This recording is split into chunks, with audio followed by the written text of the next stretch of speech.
Good afternoon, Co-op City.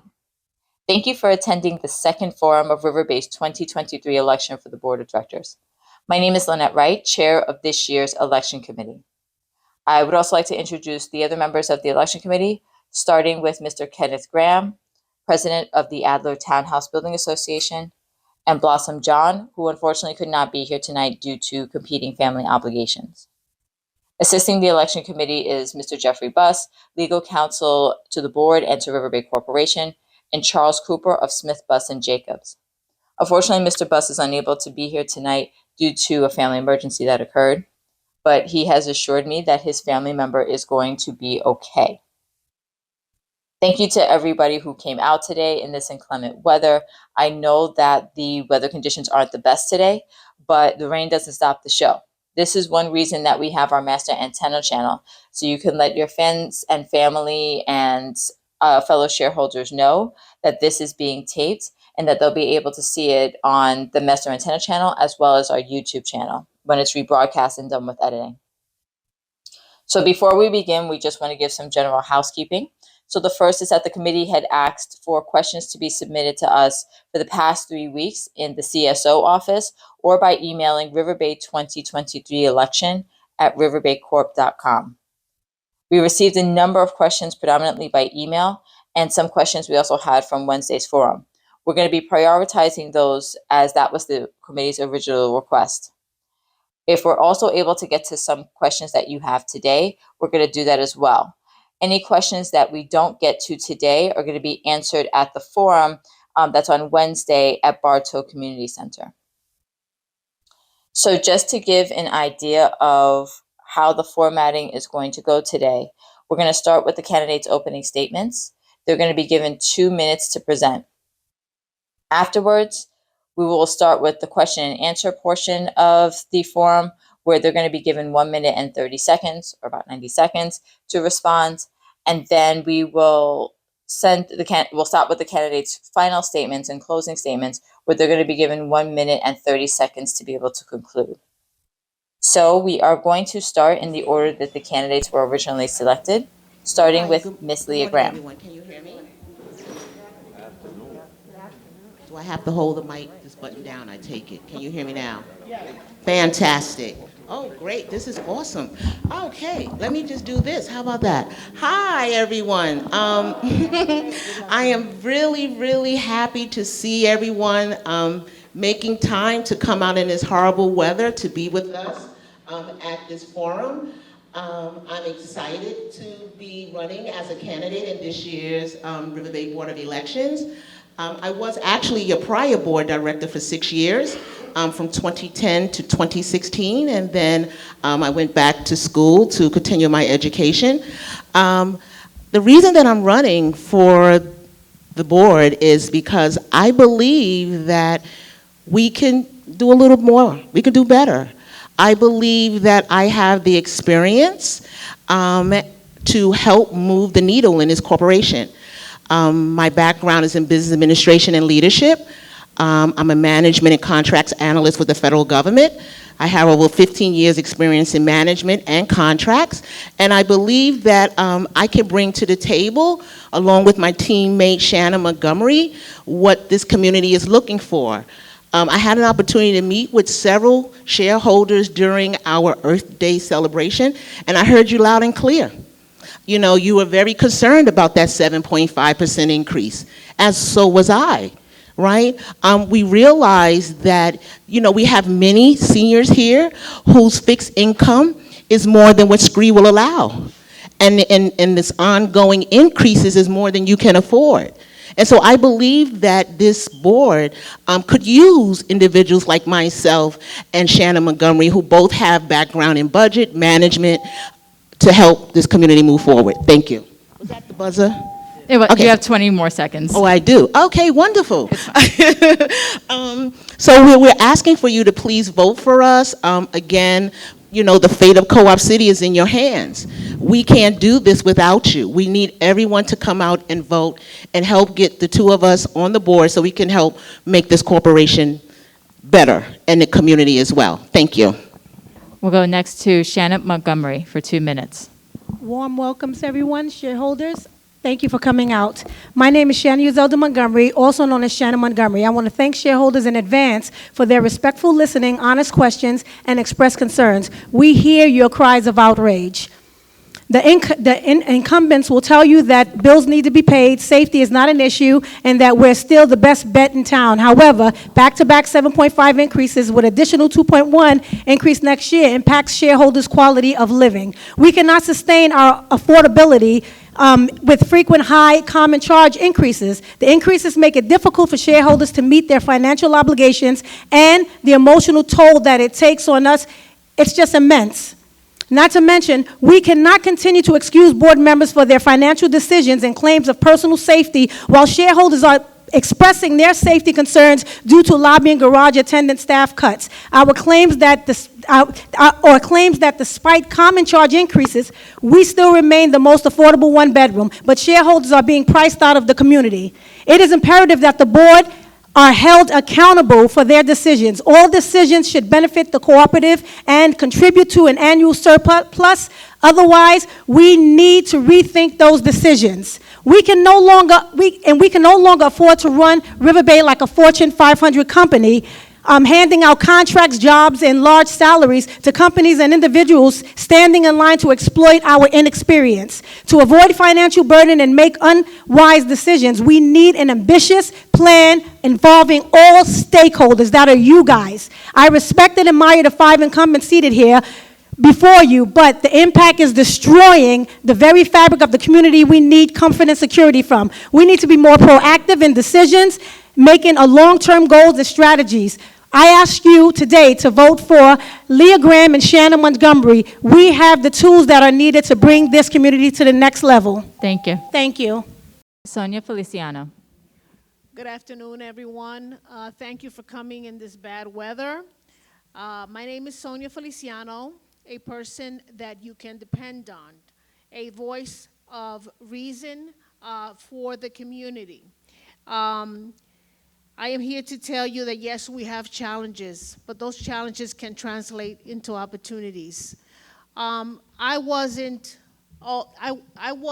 keen on having a 7.5 increase. It was initially 10%. We got it down to 7.5. But the problem that we have here is that the monies that have been spent in the prior years were to pay for those capital repairs.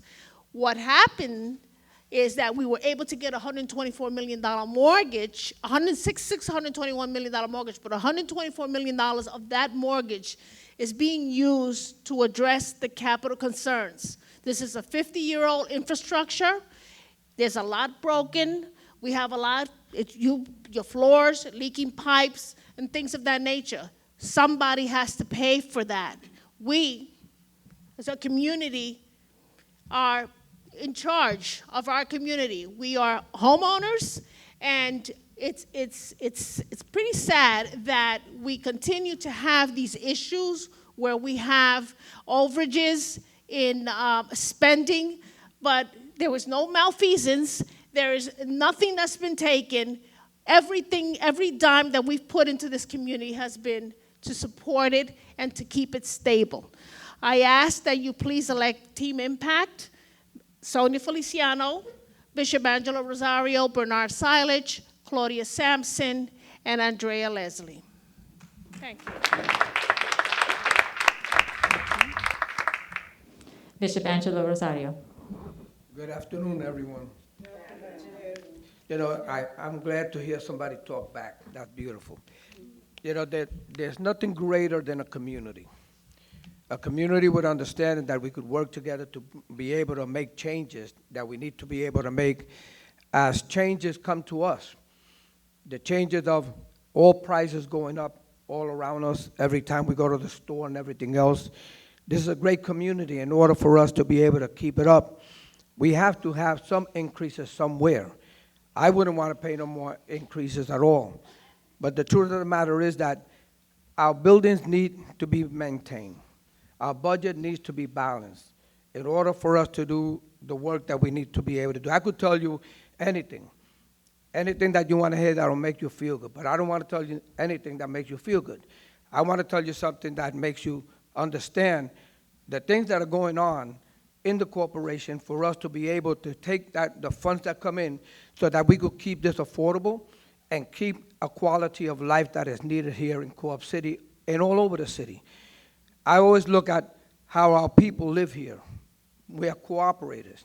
But what really bothers me 90% of the time is that there's always one parent, and that one parent is a woman, working here to get and to be able to maintain their apartment, maintain their family, and how do we save the money so that they may be able to stay here. There is no other place out there that is affordable as we have. We look around and we hear all the problems that are going out there. There's no place that has 24/7 services like we have. We have so many wonderful services, and sometimes we look at the negative, and it's good to look at the negative, but there's more positive than negative. If we did not have more positive than negative, you wouldn't want to stay here. I would want to move. I was brought up in the projects, and when I was in the project, it was good. But Thank now you. I live in a co-op for 40 years. Thank you. So I want to thank you. Bernard Silich. Bernard Silent. Good afternoon, fellow cooperators. I want to read you a headline in the New York Times that was published past Wednesday. 50% of families priced out of the city. And then they indicate the affordability crisis, a particularly urgent for non-white New Yorkers, the study found. Latino, Black, and immigrant New Yorkers were bearing the brunt of affordability crisis.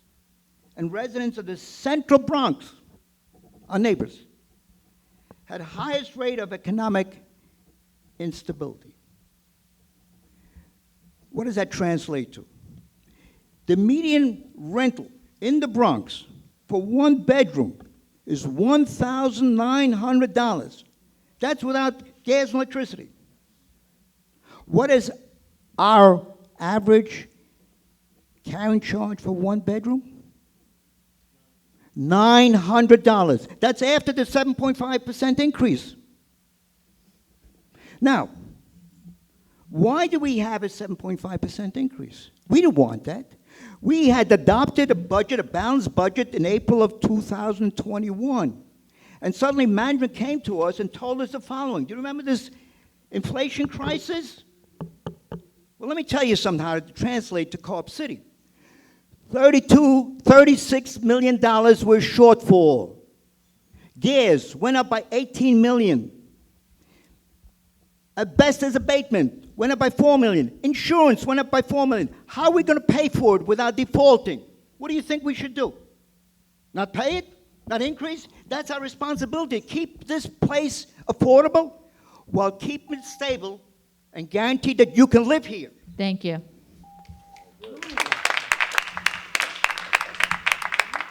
Claudia Sampson. Thank you, Madam Chair. First of all, I'd like to take this opportunity to address some of the factually incorrect claims made by a candidate opposed to us, the incumbents.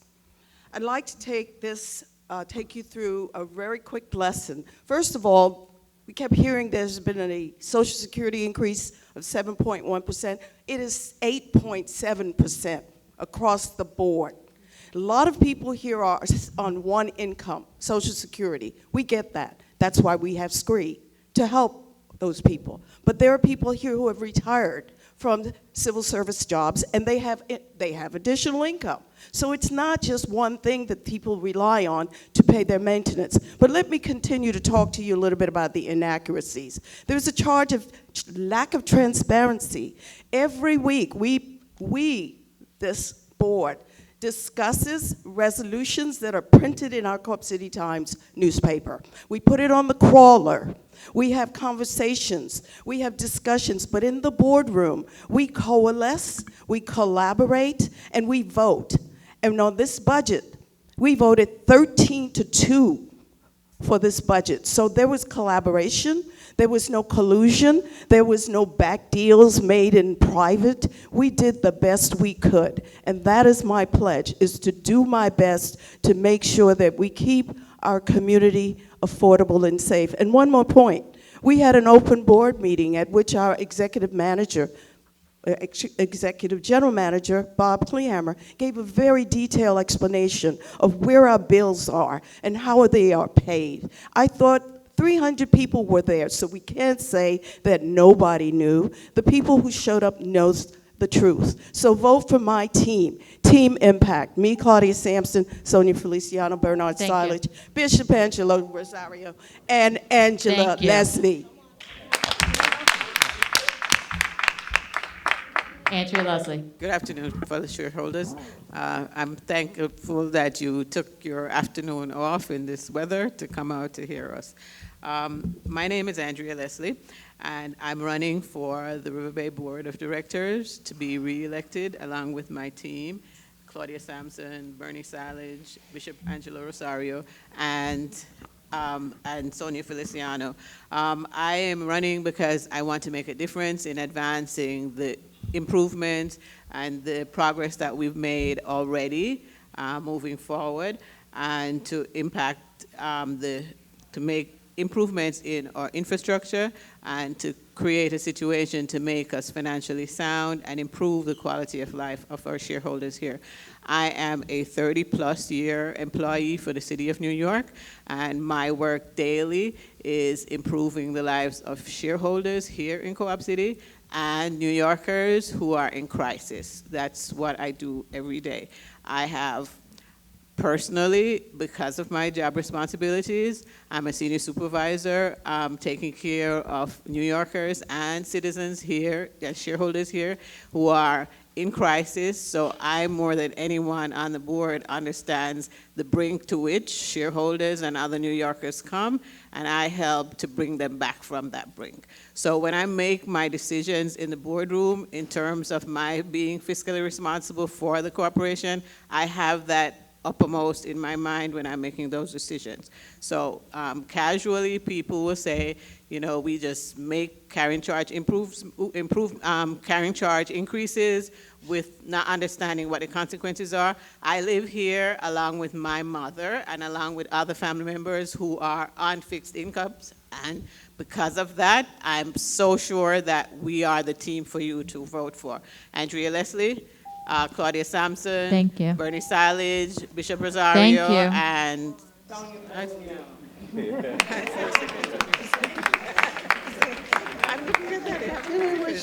So I'm just going to remind the candidates overall, because we have been going over, that's why we have the clock. That's very specific with that. The more time that we spend on these congratulations and so on, the less time that we have for questions. I saw 4 seconds there. Thank you. So we're going to change the clock to 1 minute and 30 seconds.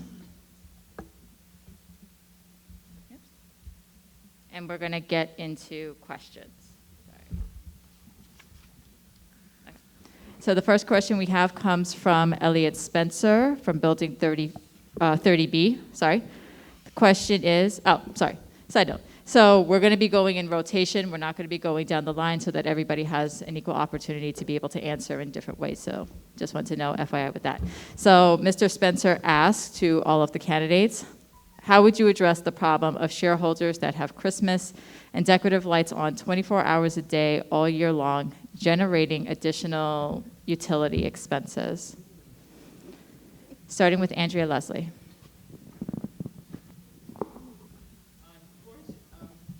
Can you hear me? Yeah. We do have a resolution stopping people by, I believe it's by June, to not have those lights.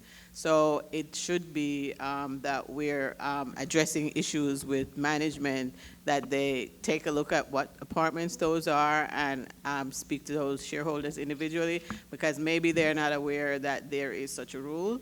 And so since they're not aware, and people tend to do that because, fortunately for us, we don't have an electricity bill individually, because I think if they had an individual electricity bill, they probably wouldn't do it. But we do have an electricity bill. It's just that we collectively pay it. So we just need to make those shareholders mindful that there is such a bill and that they should be considerate of the entire corporation. Okay. Bernard Silage. Yes. You know, we have replaced some lights. You know, there's individual corporators who don't understand that we have to conserve power, regardless of the fact that we are producing much of the power ourselves. So, but however, the question of conservation of energy is still need to be addressed, and we are addressing it another way. For example, the garages have, a number of years ago, they replaced those bulbs with more efficient lighting. Well, there's more newer efficient lighting that we need to replace it, and we're going to apply to NYSERDA to fund that. Same with the question of lighting under the porticos. Most of them have been replaced, but we still have to continue replacing some others to ensure that we, as a corporation, use the most efficient lighting system here. So these are the things that we are actually, as a board, actually helping to implement conservation of energy. As far as those cooperatives who, you know, continue to light their balconies or whatever with their Christmas lights, well, we have to have an education going on to conserve energy. Certainly, people need to understand that although they don't pay bills, we are altogether paying the bills, and people should turn off the lights when they leave their bedroom. So anyway, thank you.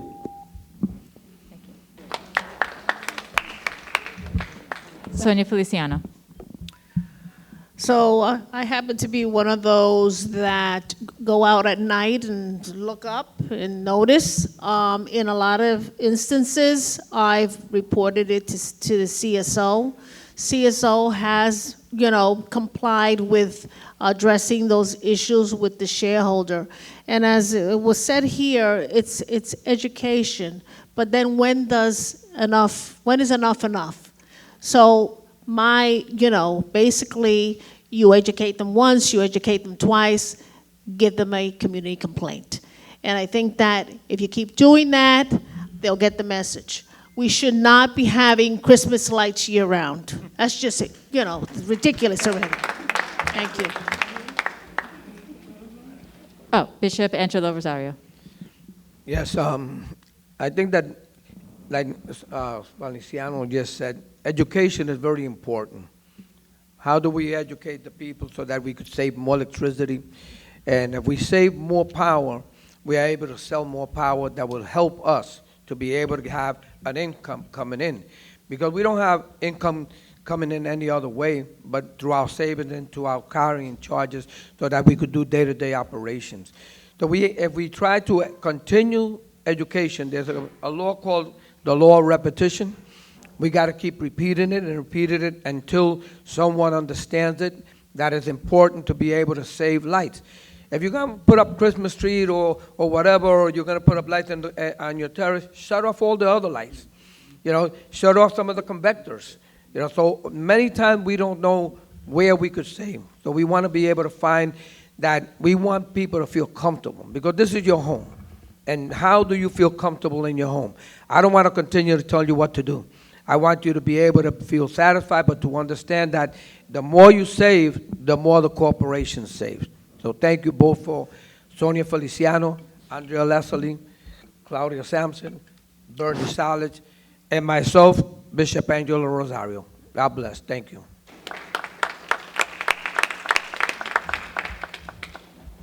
Leah Graham.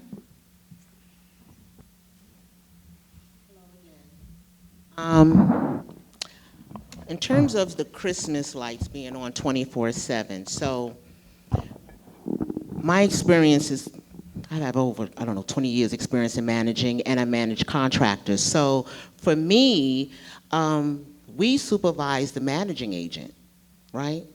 We set expectations. They have a scope of work. I'm all about success. I only know the finish line because I'm an analyst, and I work for executives. And I have to get them to succeed. I have to get them to that point. For me, I would be holding the managing agent accountable. We have these quality of life issues, some severe, not so severe. Like for me, I ran into one this morning trying to get here. I couldn't get into my garage. My key wouldn't work. I had to wait for someone to come.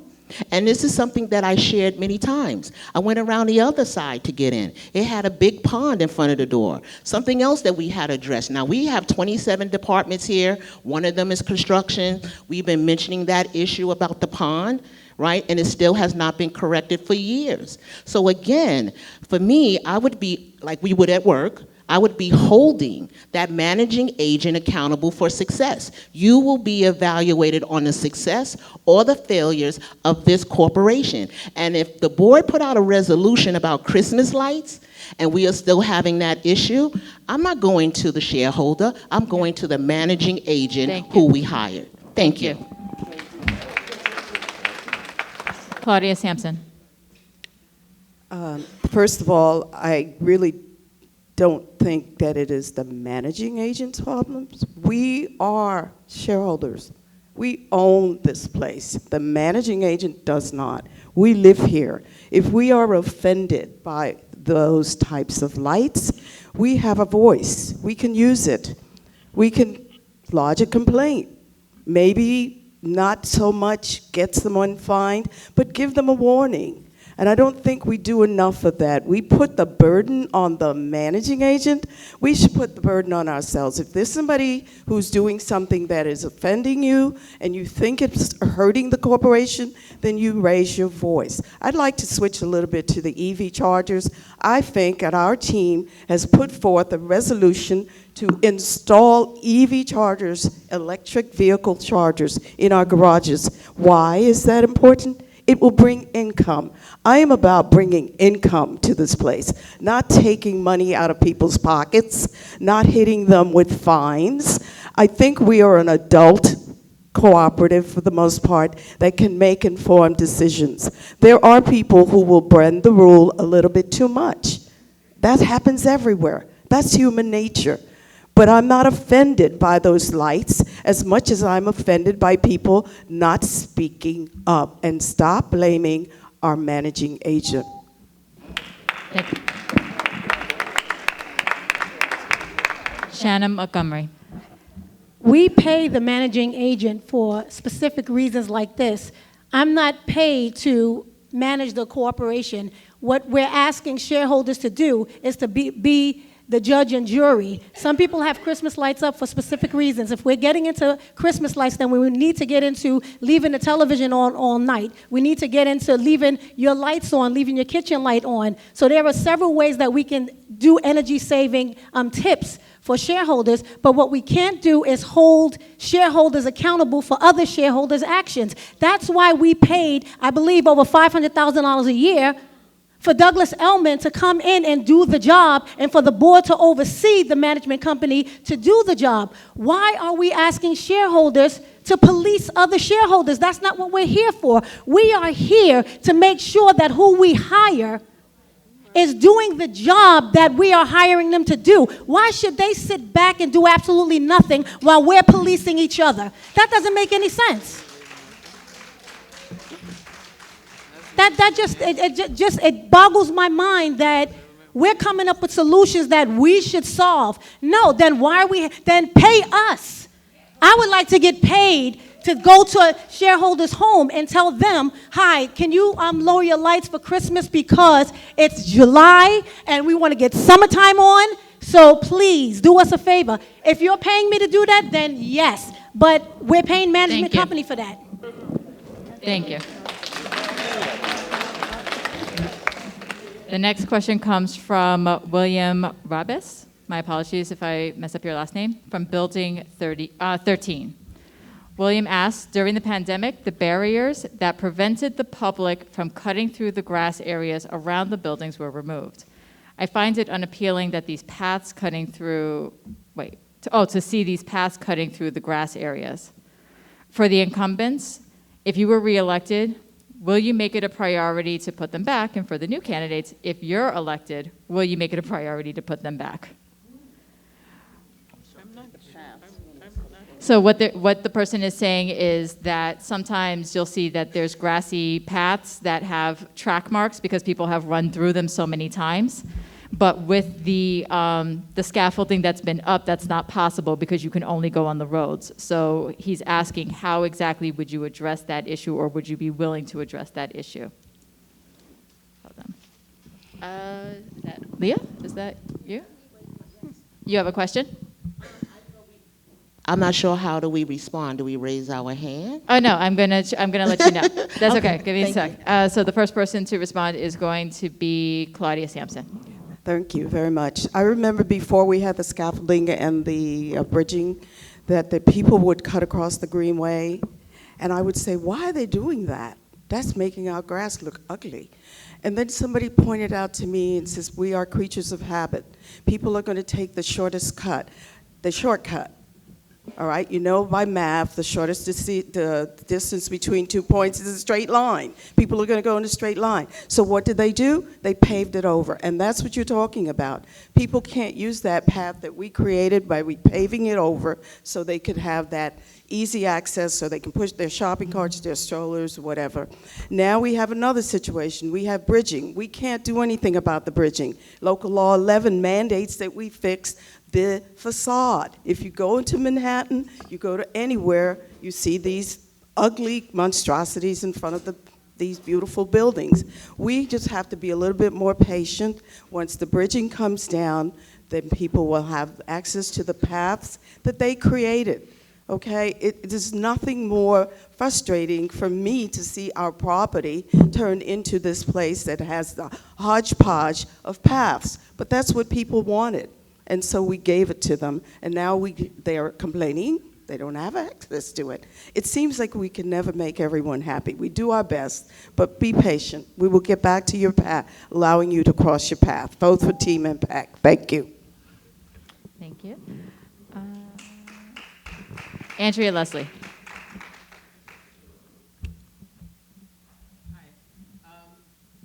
The solution is Are you touching?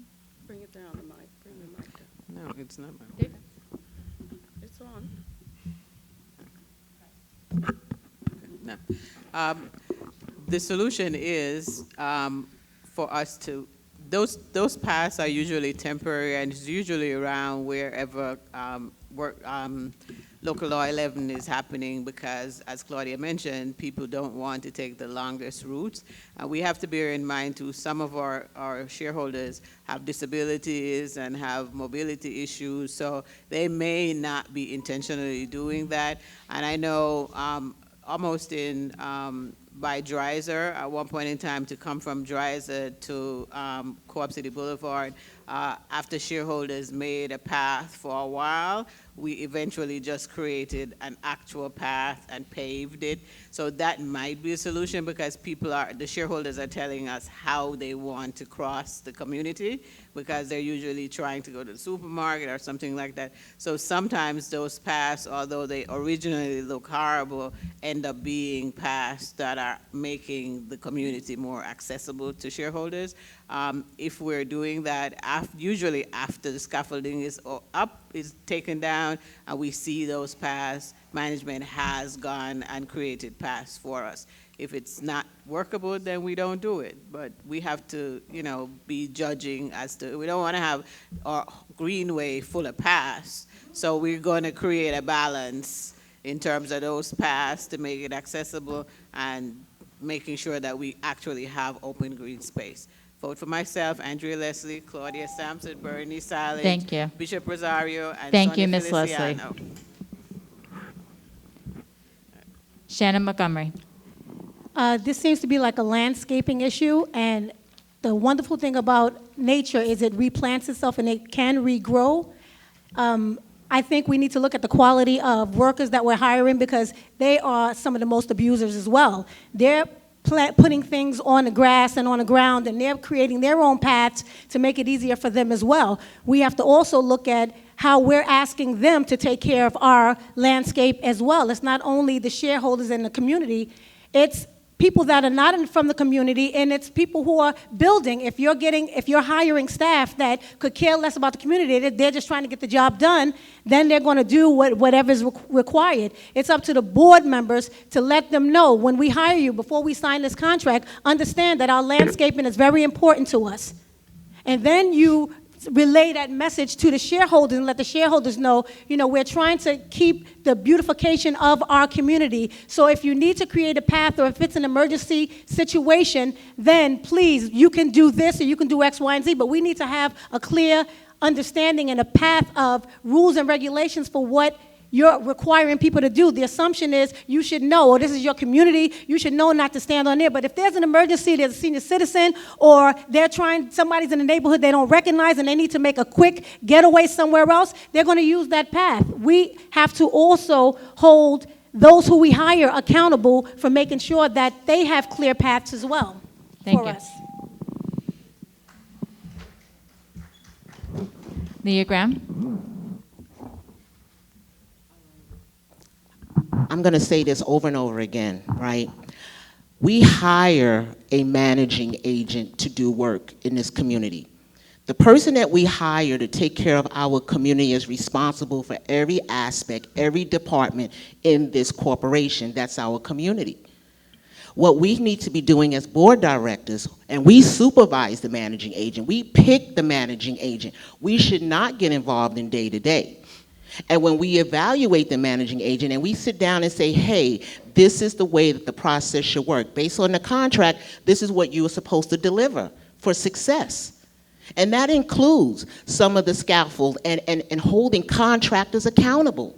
When they come into our community, they should know to pad the elevators. Who is telling them to do that? We are asking the managing agent. What we should be doing is holding, again, the managing agent accountable for coming up with ideas and ways to maintain the quality of life in our community. And I only know how to evaluate success. And if the managing agent cannot deliver what the community is asking for, then we will get one who can. But we cannot continue to allow these things to occur. And it's not for me. I don't get involved in day-to-day. I was a supervisor. I don't get involved in day-to-day. That's what I hired you for. But I'm going to tell you what I expect. I'm going to tell you what results I'm looking for. I'm going to tell you the quality of life that people are asking for here. And the answer to them is, can you deliver or not? Thank you. Thank you. Bishop Angelo Rosario.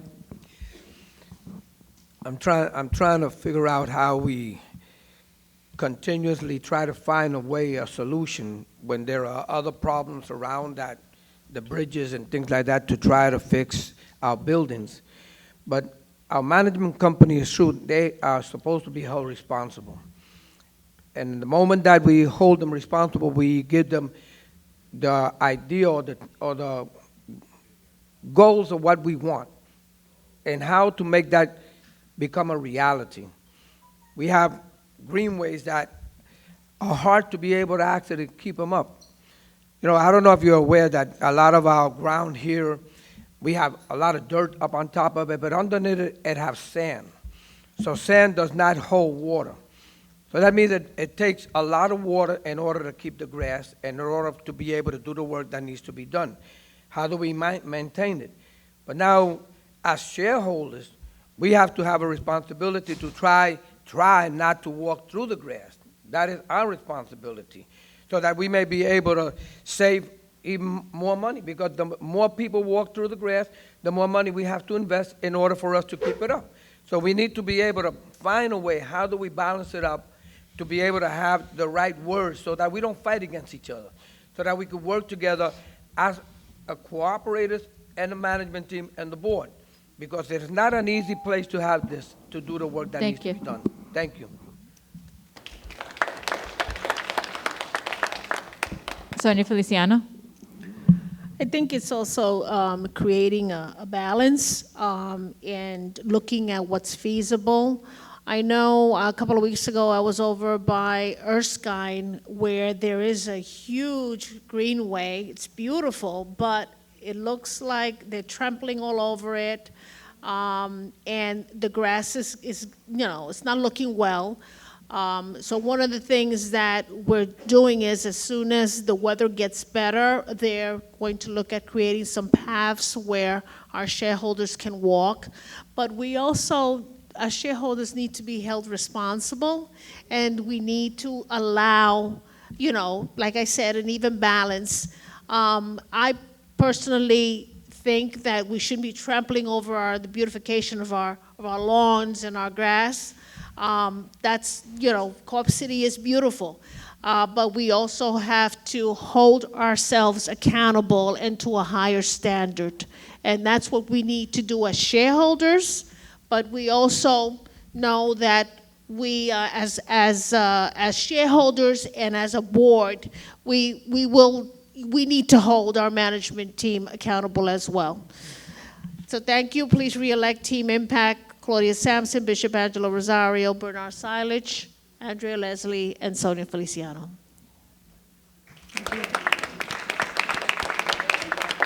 Bernard Silich.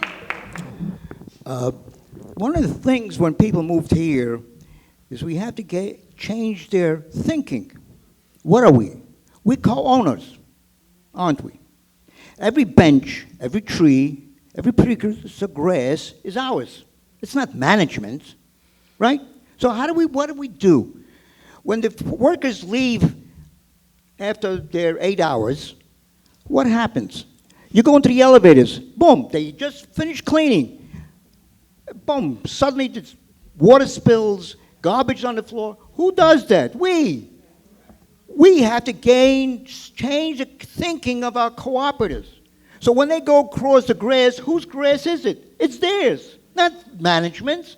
So we have to change the philosophy, the thinking of our cooperatives, that they're co-owners. And that's the key. Go back to the Christmas lighting. They're using power, right? Whose power is it? It's ours. It's our expenses. We have to change the thinking. Stop thinking of constantly punishing and getting management to do the work. Because you're trying to reduce the personnel. Didn't we lay off 200 personnel? Why? To keep your carrying charge low. We dropped the lobby attendant. We now going to drop the garage attendant. Why? In order to keep your carrying charges low. Thank you. And therefore cooperatives Thank need you. to.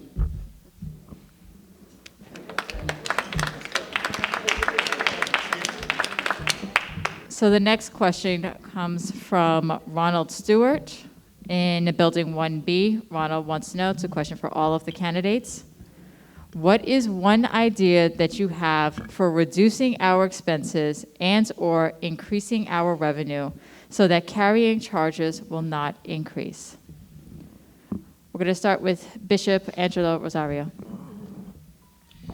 I think that most of the time, where I look at is actually purchasing.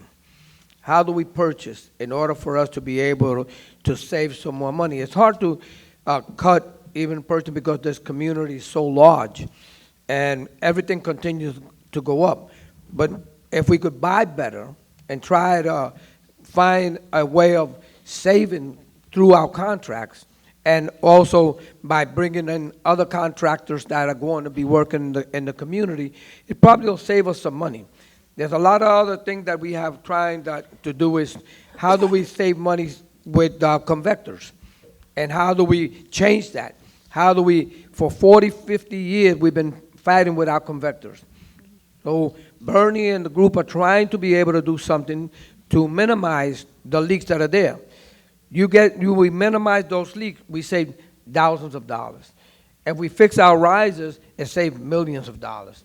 If we fix our coils and put something in there to control it, it's going to help us to be able to save more money. Because we lose a lot of money just in the summer years alone. So we have to be able to find a way, how do we save more money with the leaks that we have? That when they leak, our plastering, our painting, our floors, and everything else goes down. So we're trying to figure out, there's a system that they're working on to be able to do that. So that's what the board is doing. Thank you.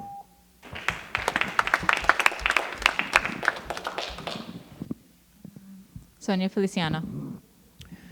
One of the things that I was proposing, and it's not something that we're doing now, but we can look at it, is ground leasing. And it's basically, we have a lot of property, and it's not, I believe that 80% of our property is campus greenery. if we could build something on there that would generate us revenue. What I'm thinking of is that can we have a senior citizen housing that we're not selling the land, but we're maybe giving a lease like for 99 years, or maybe a veterans housing that we can have. We have enough enough space to be able to build on that. And I know it's been successful in other areas. It's something to look at. That would generate us millions of dollars to be able to either keep our carrying charges low or not have any carrying charges. So that's a goal that I have in my mind, that I would like to see something like that, if it could come to fruition, to look at whether we can build on there.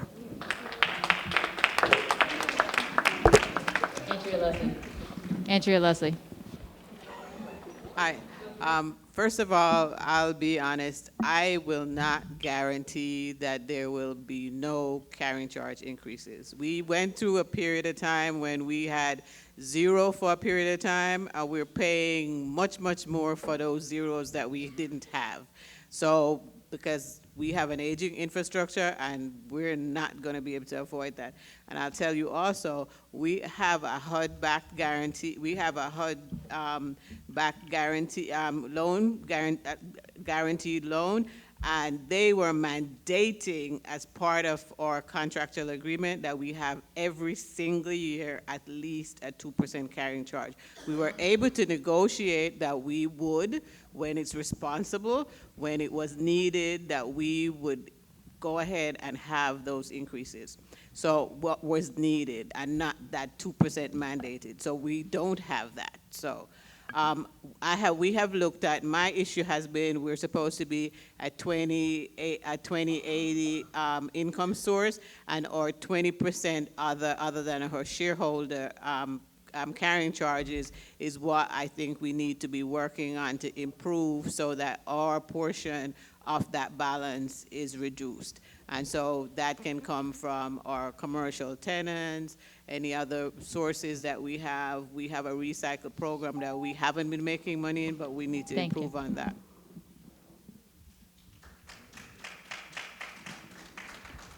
Shanna Montgomery. We can possibly use the Dreiser Loop that we spent, I guess, $6 million on, that was supposed to cost $2 million. We can possibly use that center for concerts, maybe for weddings. Maybe we can advertise and ask BronxNet, advertise a commercial on BronxNet, put together a beautiful commercial that advertises that space, because right now it looks beautiful, but it's just sitting there day after day after day. We can utilize that space, and we can bring in thousands of dollars monthly with that space alone. We can also stop using as much paper. We can create an app with a QR code where we don't have to keep sending all this paperwork using ink and everything else. We can put the QR code on each building near the elevator, and you can just use your phone and click onto it, and it can tell you the latest information that's happening if you're not going to the television set. We can also have community for Section 5 with Metro North coming. We can probably have, invest in maybe a Co-op City shuttle bus where they don't have to come from the other areas in Co-op City and park in Section 5's area where there's no parking for the Section 5 community. We can use a shuttle bus, a Co-op City shuttle bus, and have them pick up, so you can leave your car in your garage and have them pick up and possibly generate some revenue from anyone else that might want to be picked up from a bus stop, and find a way to try to get some money coming in from there. So those are just a few ideas, but I think we're sitting on a gold mine when it comes to the Dreiser Loop Auditorium. Thank you. Leah Graham. I'm sorry. So I, as you heard from my teammate, Shanna, and I, we have a lot of ideas and lots of experience, right? And so one of the things that I totally agree with is that we have property already here. But for me, if I was elected, if you elect Shanna and I to the board, one of the first things that I would do to improve the quality of service here is to review the managing agent's contract, because I need to know what is his responsibility to us. and then make sure that he has an understanding and evaluate him every single month. That has not been happening here. You need board directors that's going to hold the people that we hire accountable. And so as you see, we have this space. Why are we not doing what Lehman College is doing? They have lots of great concerts. We have the space. If you right? If you elect, if you elect Stronger Together, because everyone should have gotten this envelope, and we put a QR code on the back of our palm card to make it easier for individuals to vote for us, right? We know if you can't keep doing the same thing and expect different results. We are the different results. You have a new managing agent, you get new directors, you're gonna get new results. You're gonna get better results. So please, think about your community and elect Shanna and myself, Leah. Thank you. Bernard Silage. We can't just ignore what we've done in this community to keep our carrying charges as it is. First of all, we had a contract, we refinanced a mortgage. We immediately saved $44 million, because if we hadn't done that, we'd have been subject by HCR and HUD to complete certain work where we didn't have the money. And therefore, we had cash, $124 million for capital projects. Secondly, I don't know if you follow my viewpoints, but this year, last year that is, the corporation earned, the power plant generated $10 million income. That's an increase from $3 million income 2 years ago. Not only that, if we had to purchase that hot water, air conditioning, electricity on the market, we would have had to spend $71 million additional monies that we pay. So we're saving $71 million. We just earned $10 million. You can't just ignore it. But people think there's a new thing going on here. And management has been cutting back and saving precisely because of that. We didn't have to have a 10% increase. We only had 7.5% increase. Claudia Sampson. Our biggest expense right now has been for the maintaining our properties. So we've had to pay an additional amount of money just to get the fuel that has not just comes across from Jersey, but comes all the way on rail from Texas. So we pay transportation costs. What we did is that we engaged with a broker, and the broker negotiated on the spot, and rather than buy things like fuel on the spot market, we set up a hedging strategy. By hedging, we look ahead and we say it's going to cost so much, we're going to hedge it, and hopefully the prices go down. So we were able to save considerably through our hedging strategy. I keep talking about EV chargers because the government is going to mandate that no more combustion engine vehicles be built by 2050. A lot of people are still have a little upset about that. But I think if we could get a good charging station nearby, if we don't do it in a garage nearby, where we can get all those people zooming up and down 95 to stop here and stop going to Bay Plaza to charge their vehicles, we will get some income real quick. And we can do it, and we have been doing it.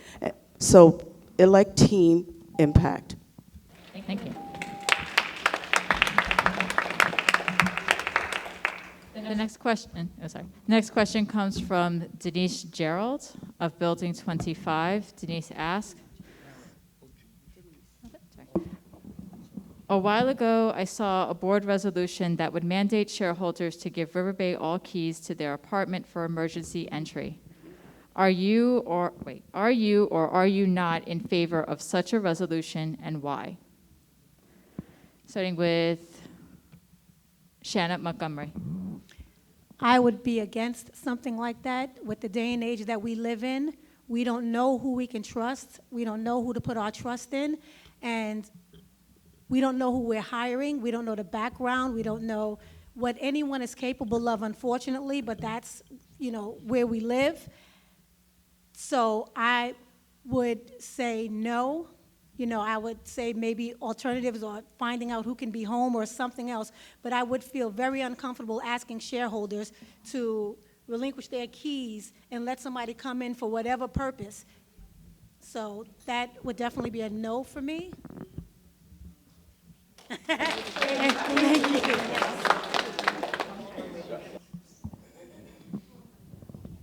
Sonia Feliciano. Absolutely not. I would not allow that to happen. Basically, my neighbor has my keys, and my daughter has my keys. So it's two individuals that have my keys. So if Riverbay needed to get into my apartment, I have registered who has access to my apartment. They can call them, and someone will be there to give access. But I am not for having someone, any corporation, anybody, to have my keys, period.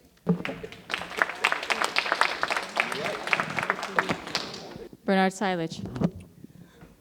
Well, actually, Riverbay has a key to your apartment.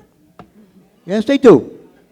The bottom. They have a key, and they have a right to a key, because in case of emergency, they have to get into your key. They have a right, according to your occupancy agreement, to go into your apartment to service it.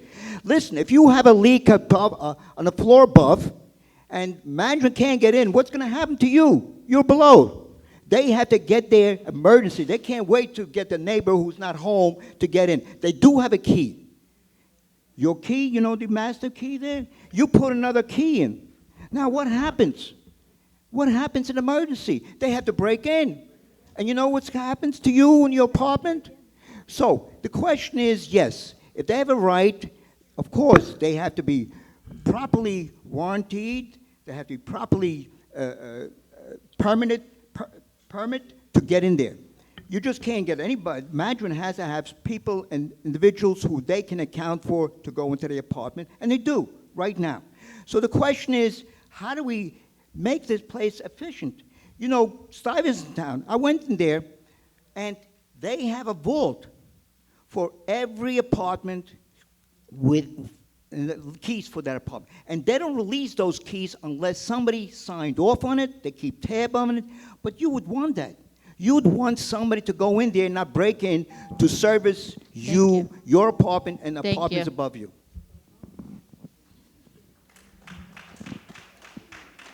Claudia Sampson. So Bernie, you're probably in the minority here because I don't know about you, but having somebody enter my apartment, and I understand why we had this resolution. It came about because of the fact that we were talking about what happens if there is a leak from the convector and they need to access the apartment. I don't think people fully understood that. Thank you, Denise, for the question, but it was not just having keys to my apartment. It is actually to help safeguard your property. There is a better way of doing this. I think, again, we have to explain it to people. If they're not comfortable with it, fine, but you cannot force people to give you access to their apartment. It just isn't, and I think because the people are not trusting, and they have their reasons why they don't trust people coming in, but it's just not anybody. I think that was the misunderstanding by anyone who read that we were saying we can just let ourselves in and have at it in your apartment. That was clearly not the goal of that resolution. So please do not think that for a second we're trying to break into your apartment. That is not the point. But nevertheless, we have to revisit that resolution. So food for team impact so we can have more conversation around this. Okay, thank you. Andrea Leslie. I am rethinking that. Just keep going. I am rethinking that resolution, actually, and it is from, I understand, we thought of it because of an occurrence we had a major leak and it damaged a number of apartments. And so we were trying to come up with what's the solution. And I'm aware also of someone who had a stroke in their apartment, and public safety didn't have any choice but to break the wall to get into into that apartment. And if we had a situation like that, it might have been, the person is okay, but we still had, you know, that would have been also a solution for that. But we have to rethink it now that we hear from the shareholders. We were thinking we were solving a problem. People don't feel secure that you want to come into their apartments. So we have to take your thoughts on how you feel into consideration when we're making a decision for you, about you.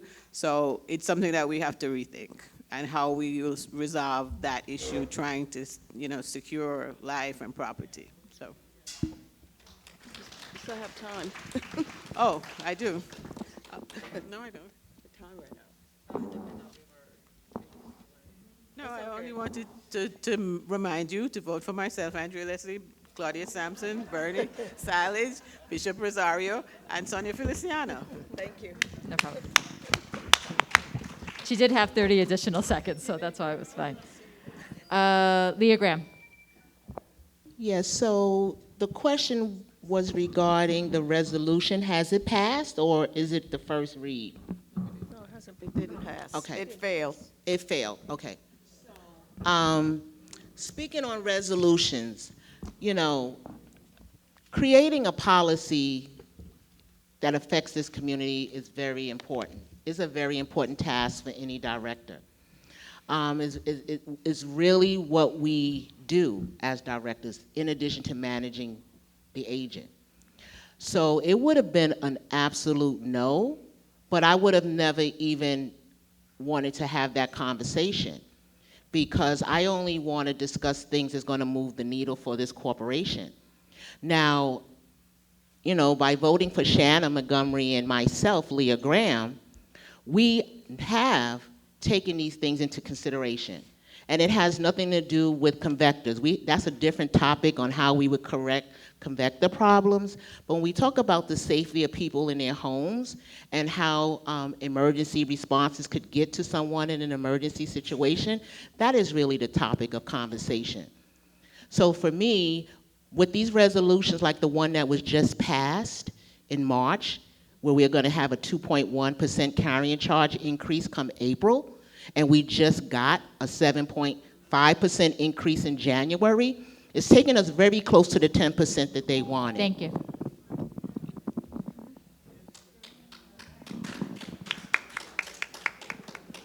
Bishop Angela Rosario. Yeah. I think that this is a very emotional question, due to the fact that it's highly important how we make decisions. So you're seeing that it's not, the decisions that are made through the board, they're not easy.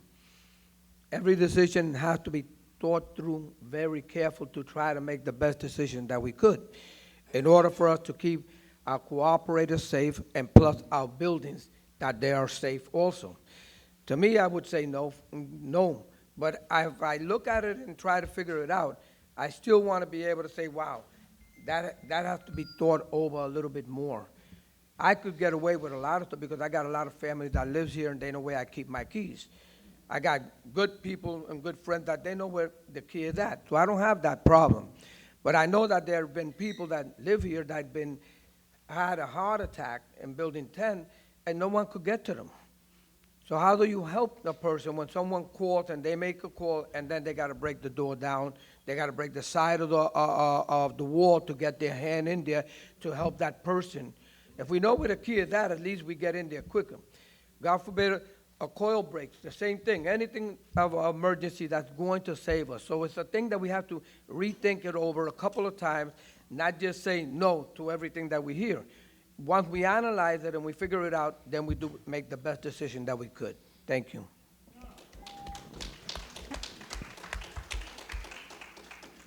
The next question comes from Ivy Gaynor of Building 3A. Ivy asks, why can't we have a stipulation on the breeds of dogs having muzzle? I feel that breeds like pit bulls are dangerous to others. I have concerns about situations like being stuck in an elevator with one. That's the question. Question goes to Bernard Silage. Yeah, uh, folks have all kinds of dogs, and they're permitted by Human Rights Commission of HUD. We couldn't get they wouldn't approve our refinance package unless we instituted human rights for people who need animal, accommodation. But they also stipulated that we don't discriminate against them. So even pit bulls allowed. Yeah, we have a problem. And therefore, they won't permit us to even muzzle them because that's discriminatory. That's right. For example, there's no stipulation of how big the dogs can be or how many they can have.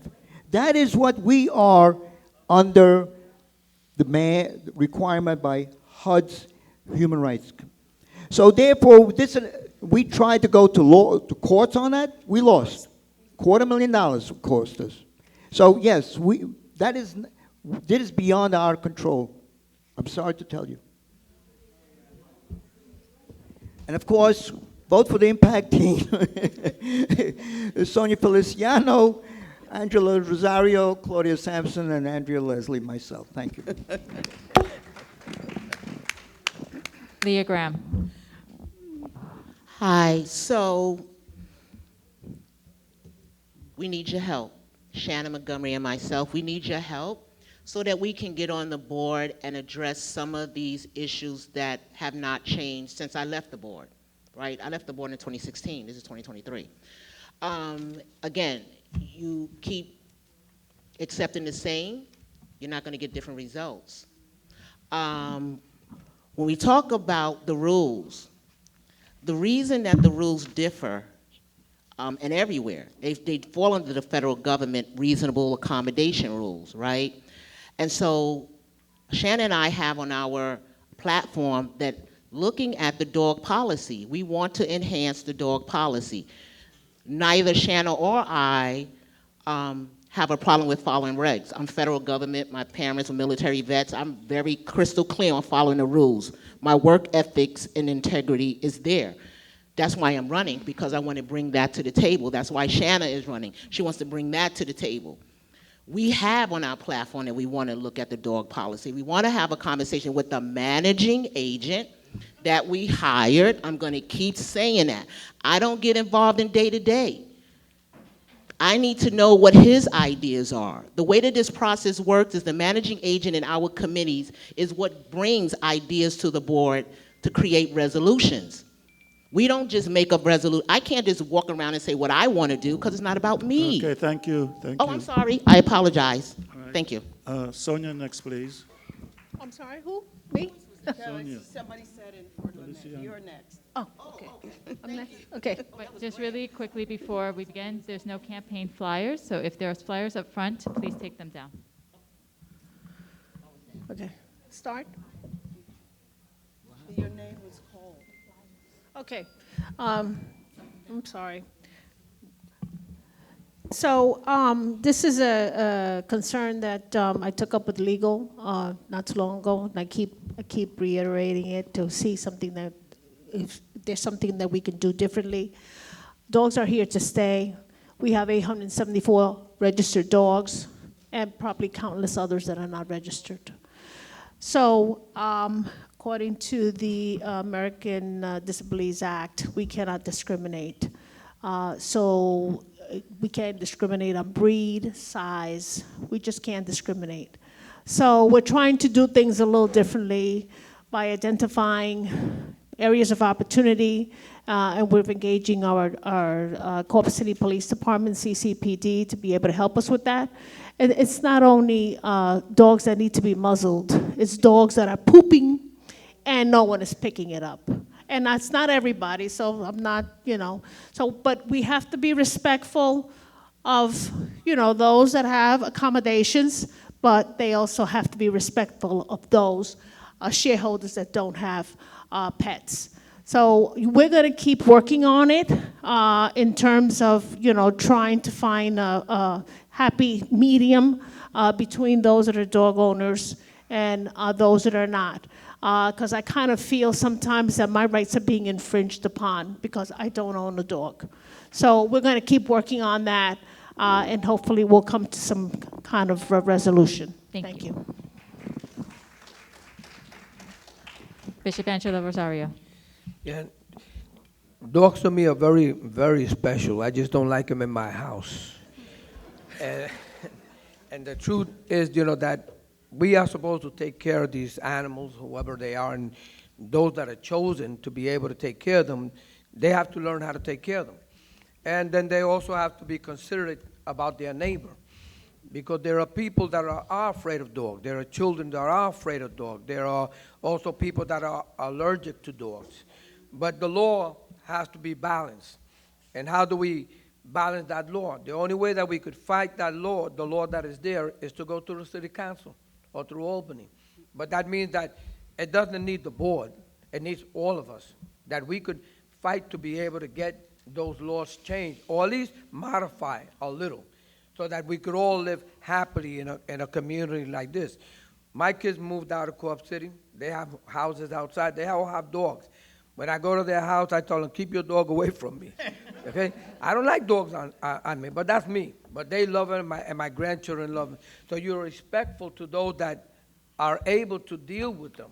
I'd rather have a horse than a dog. And muscle the dog is because they're dangerous. Some dogs are dangerous. So these are things that have to have a conversation, honest conversation, not getting angry, a conversation that creates change and respect one for another. Thank you. Claudia Sampson. First of all, Bishop, I think muzzling dogs is considered inhumane, but I don't want to be quoted on it, but I think that's the reason that you can't do it, because it is considered in many ways as an inhumane way to treat an animal. I think that people that have dogs that are vicious need to get those dogs trained, because there are a lot of dog whisperers over there that I know that can work with these dogs, but people just have an intrinsic fear of dogs. We historically have been mistreated and dogs have been set upon us, and we carry that in our psyche, and that's part of it. And until you get over that, and we may never get over that, we will fear these animals. I am not fearless. I do not see dogs in the same way that some of my neighbors do. I had a neighbor almost knock me out of the way. She was running from a little pug-nosed dog. I mean, I said, that's Chappie. He's as sweet as a little thing. He's gonna bite me. See, so that fear is what got her excited. And so we have to learn that we have to live with this. Although we don't like the dogs are here. And we have to let the owners know they need to curb their animals and train them to act better.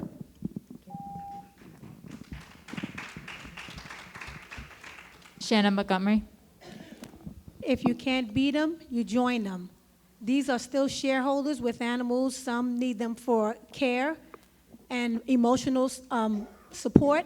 I say let's possibly think of some ideas. Let's have a dog fair and utilize Dries the Loop again. Let's have a dog fair where we invite businesses like Petco and other businesses to give training, to speak to them, to put up videos, and see the latest products on the market for dogs, which will include muzzles and different things and different ways, and invite experts here during the dog fair, because we have some 800-something dogs that were said. Let's invite them in, because they are still shareholders, and we still have to care about every shareholder. It can't just be non-dog owners. So I say, let's, have a dog fair for them, have a lot of pamphlets and a lot of information so they can know, because sometimes you have an animal, but you have no idea how to take care of that animal and what's the best options, when you're in a large community such as ours. So if we have a dog fair and we invite Petco, we invite these businesses, that specialize in animals, dog trainers and things like that, to come into the community, and Dries the Loop in particular. Not the dogs are going to be in there, but, the owners. And find some solutions, look at some videos, some handouts, and they can speak to people and, like I said, see the latest gadgets, latest information, and they might, be willing to work with the community a little bit more if we do something like that to show the community that we're working Thank with you you. as well. Thank you. Andrea Leslie?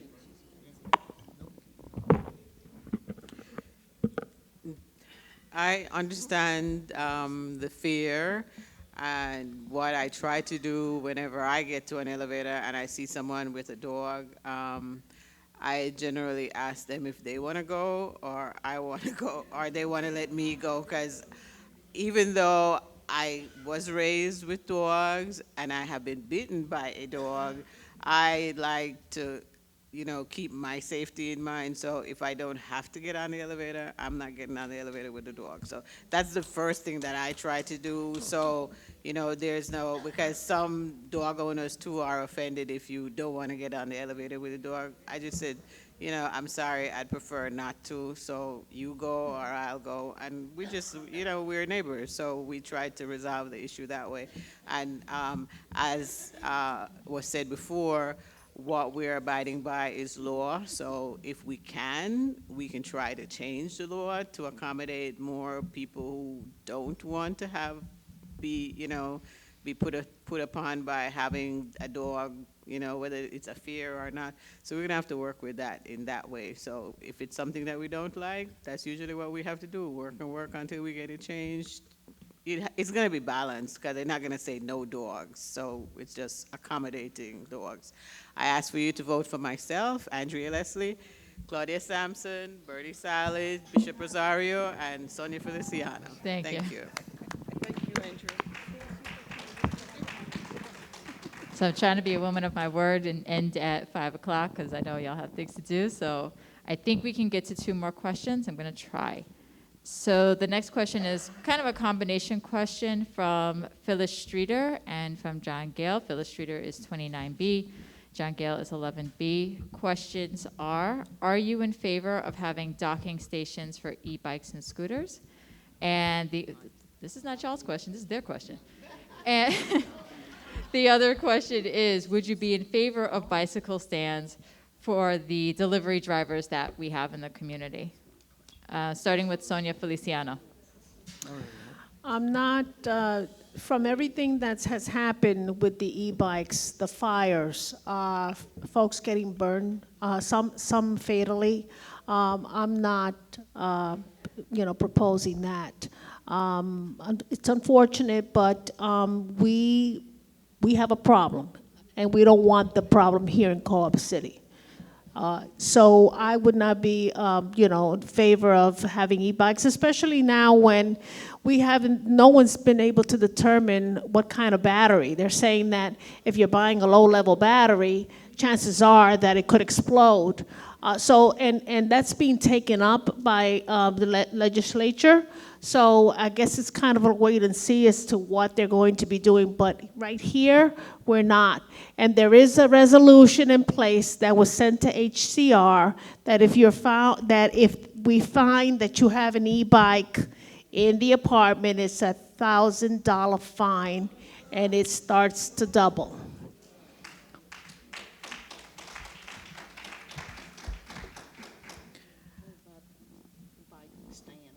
Okay, I'm sorry, the bike stands. I think that the city should, put some muscle into this. Why do we have to pay for everything here? Every time, there's something, we end up having to pay for it. So let the city give a proposal as to where, if they can put some bike stands. They have bike lanes all over the place. So in the city, in Manhattan, in those places, they have these bike stands. So maybe the city should put some money into putting some bike stands and not have us take responsibility.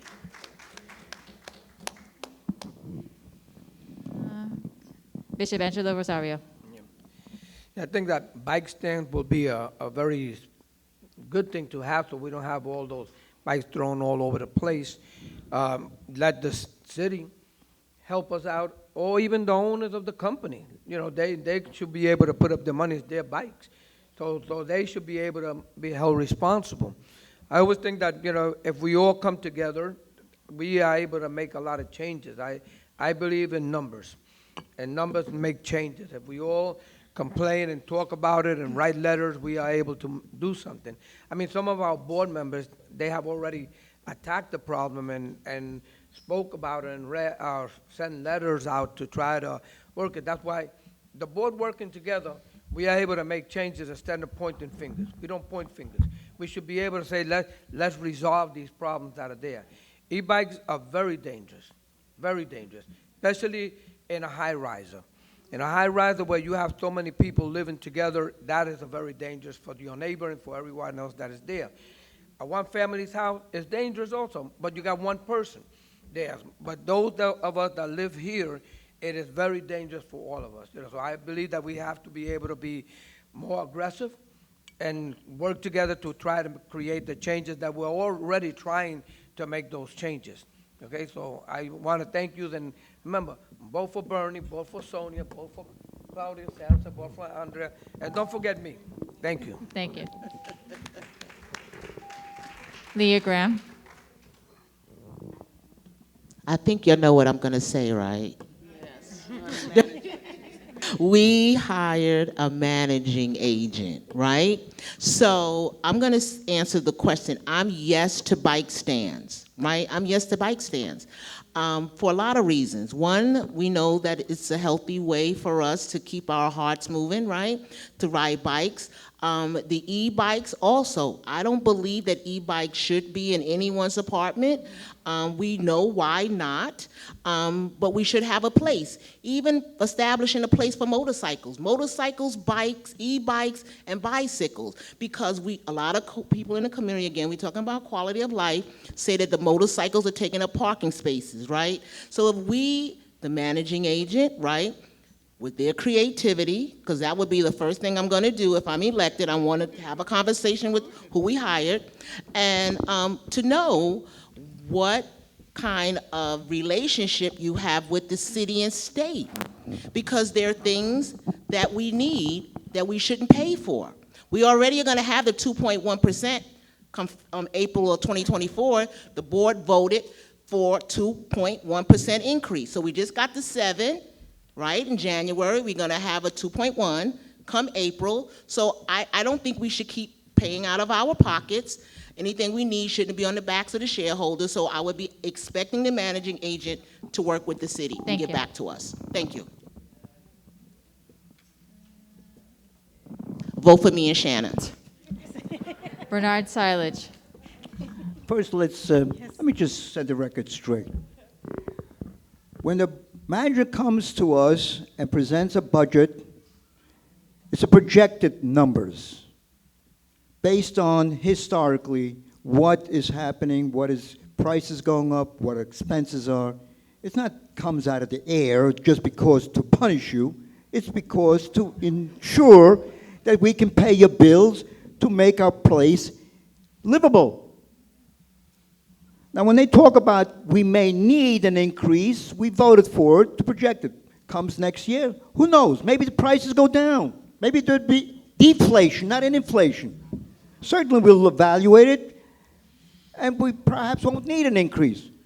But an increase that we project is based on precisely numbers that we have right now, what we see, the prices going up. We don't want to be in a position where we can't pay for your gas to keep your homes warm, hot water for showers, or cool air for the air conditioning. You want us to do that? We can cut the prices of gas. We'll not use it. You want us to do that? That's our responsibility, regardless of what it costs, right? To keep your place affordable while livable. Now, 1 year, 9 years, a board director wanted to make sure they win. So they went ahead and had no increase 9 years. Thank you.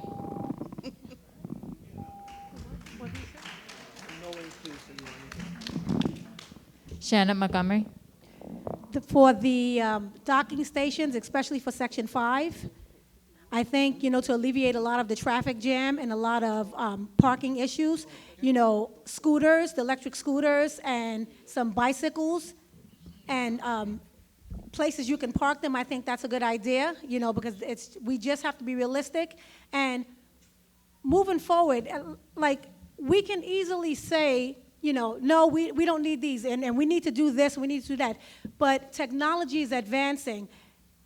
Everything is advancing, and we can't continue to stay behind the scenes and pretend that it's not going to happen to us, because eventually, like Bernie says about, we have to pay this and we have to pay that and we have to do this. We can't keep using old tactics for new way of living. I'm telling you guys, I'm telling us as shareholders, things are changing more rapidly than we care to acknowledge. And what's going to happen is we will be priced. Leah Graham and I, we talk about strategies, and we've talked about this since we decided to run together. This community, as well as this country, as well as everywhere else, is going to feel the pinch. We are feeling the pinch now. We have to be proactive. We can't pretend just because we like somebody or they've been on a board for how many years and we respect them. Having respect for a friend and having respect for the place you live in your community should be more important. This is your way of life. Whether we agree with it or not, things are going to change, and we have to change with them and find innovative ways to do so. Thank you. Vote for Shannon Montgomery. Andrea Leslie.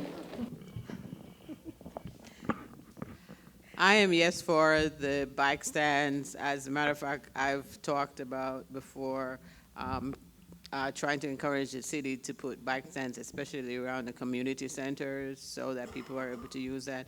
I am no right now in reference to the electric bikes, but in addition, all our garages have parking space for bikes and bicycles. And motorcycles. And motorcycles, so, and they're limited, their space, and the cost is reasonable.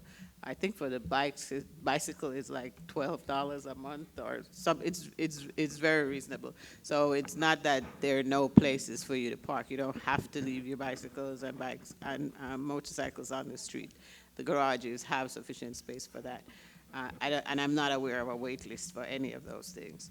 So that's one piece. So we have electric bikes. I am not in approval of because we have seen that they're dangerous, and until there's actual, legislation as to allowing us to get them, then we don't. And the other educational piece that we need to do is, those things are new and fancy and everybody wants to get them for their kids or whoever, but we have to be mindful that we live with other people and it can be dangerous for others. So we have to be mindful that we don't have to get every current thing. Thank you.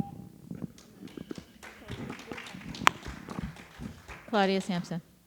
Electric bikes are dangerous. I know you've seen the story of the gentleman that was riding with his son on an electric bike, 4 years of age, no helmet, sitting in his lap. I don't need to tell you that his son was killed because of, and it was stolen electric bike. Those vehicles are huge. I don't even know where people store them in their apartments, but that's not my concern. My concern is the safety of our community. So our legislation was very much in need, and I'm glad we were proactive rather than reactive. But the bike stands, I have been pushing for bike stands for quite some time. In fact, we spoke to management and we asked them to revisit the offer that, I think it was Lime, one of the 3 e-scooter companies, one of them was offering a Revel-free bike stands in the Bronx. They were looking for sites. I thought we would be perfect. Unfortunately, the opportunity evaporated. I don't know what happened, but I would love to see them revisited because I'm tired of getting almost run over by these delivery people. They're in a hurry. One almost charged through the door and knocked me out last night just so he didn't have to ring the bell.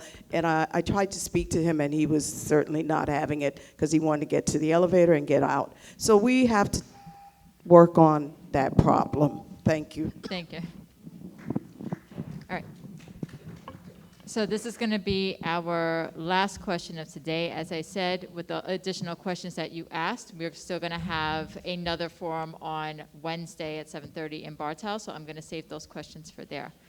So the last question we have is from, I apologize if I mess up your name, Ms. Ione Foote from Building 34. She wants to know, we need a plan for more transportation in Section 5 directly to Bay Plaza Mall. It's difficult for seniors to walk there on their own. If elected to the Riverbay Board of Directors, would you be willing to advocate for that? Starting with, give me a sec. Starting with Ms. Leah Graham. Is the question more transportation? I didn't quite hear you. Yes, if there would be more transportation. The question was specifically, I think, regarding the BX29 and the fact that that was removed. Okay. So additional transportation to get around for, we did talk about this some time ago. We should have shuttles. I think we had ran into a problem in Section 5 not having enough parking space, and we were asking people from Section 5 to move their cars to Garage 5, and I think we had attempted to provide some type of shuttle service. I don't really know what came of that and if we are still doing that, but I think that we're not still doing that, huh? Wow, okay, no. Yeah, so I think with the staff, again, we have 27 departments. I don't know how many vehicles because you haven't elected Shannon and I yet, but when you do, we'll be on top of that. But if there's a way that we can utilize our existing resources to accommodate this community in terms of getting around the community, I'm all for that, right? I would be asking, again, you know what I'm gonna say, right? The managing agent to come to the board with some ideas. That's what we pay. I don't do day-to-day. Board directors don't get involved in day-to-day, but I would be expecting to look out for the community in that way. Thank you. Bernard Silich.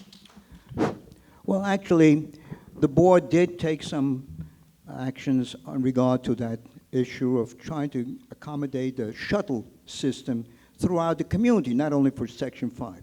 We met with Sam Schlomer, the guy who owns Bay Plaza, and he promised he's going to establish a shuttle system. Well, did he get it? Did you get it? No. The city of New York offered us a bus, a shuttle bus. Oh, we can get it. You know, we put up the money and then it reimburses. But then you know what we would have to do? We'd have to hire the personnel to run the shuttles. And insurance, and everything else involved in that. It was impossible for us. Now the only thing is left is to go to the city of New York. And they had promised us a shuttle bus if once they opened up that railroad station. Oh yes. So why don't you do it now? So we have a lot of work to do, absolutely. We have to go ahead and lobby our city council member, lobby our state representatives to institute that kind of service that we deserve. Thank you. Shanna Montgomery. I do agree with what Bernie is saying, but I like the idea of a shuttle bus. I remember in Queens, when I lived in Queens years ago, Queens had dollar vans, and they had them for senior citizens where they would pick them up from the train station and take a specific route to take them home. And I've heard of no incidents where anything happened, and the community really appreciated it because if they were in a two-fare zone, the bus didn't take them where they needed to go, so seniors still had to get off the bus and walk a little bit further. So I'm all for, I understand we have to have, staff and we have to have insurance, but if it's going to make the quality of life for our senior citizens a little bit more bearable, then I say we need to look into something like that. I mean, we look into so many other things that have absolutely nothing to do with our community. So we should just look into things, but I do agree with Bernie, get everyone involved with trying to do things for our seniors and do things just for the community as far as shuttle and the new Metro North that's coming to Co-op City, Section 5. We really need to be advocates, and if you elect Leah Graham and I, we'll definitely look into that and put forth some real action to try to get that started. Definitely get that started. That's a must. We can't keep talking about it. We can't just keep talking about it in hopes, because those people, what's the saying? You know, people like those who can help themselves. And if we're a community that we're going to help ourselves, then let's do that. Let's do just that and advocate for that. And Leah Graham and I, again, vote for Leah Graham and I, the Together team. Leah Graham and Shannon you. Montgomery, thank you.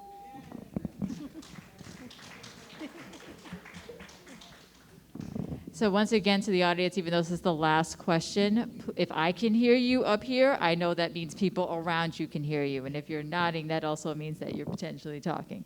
So I'm going to ask again respectfully, please save your commentary until after this.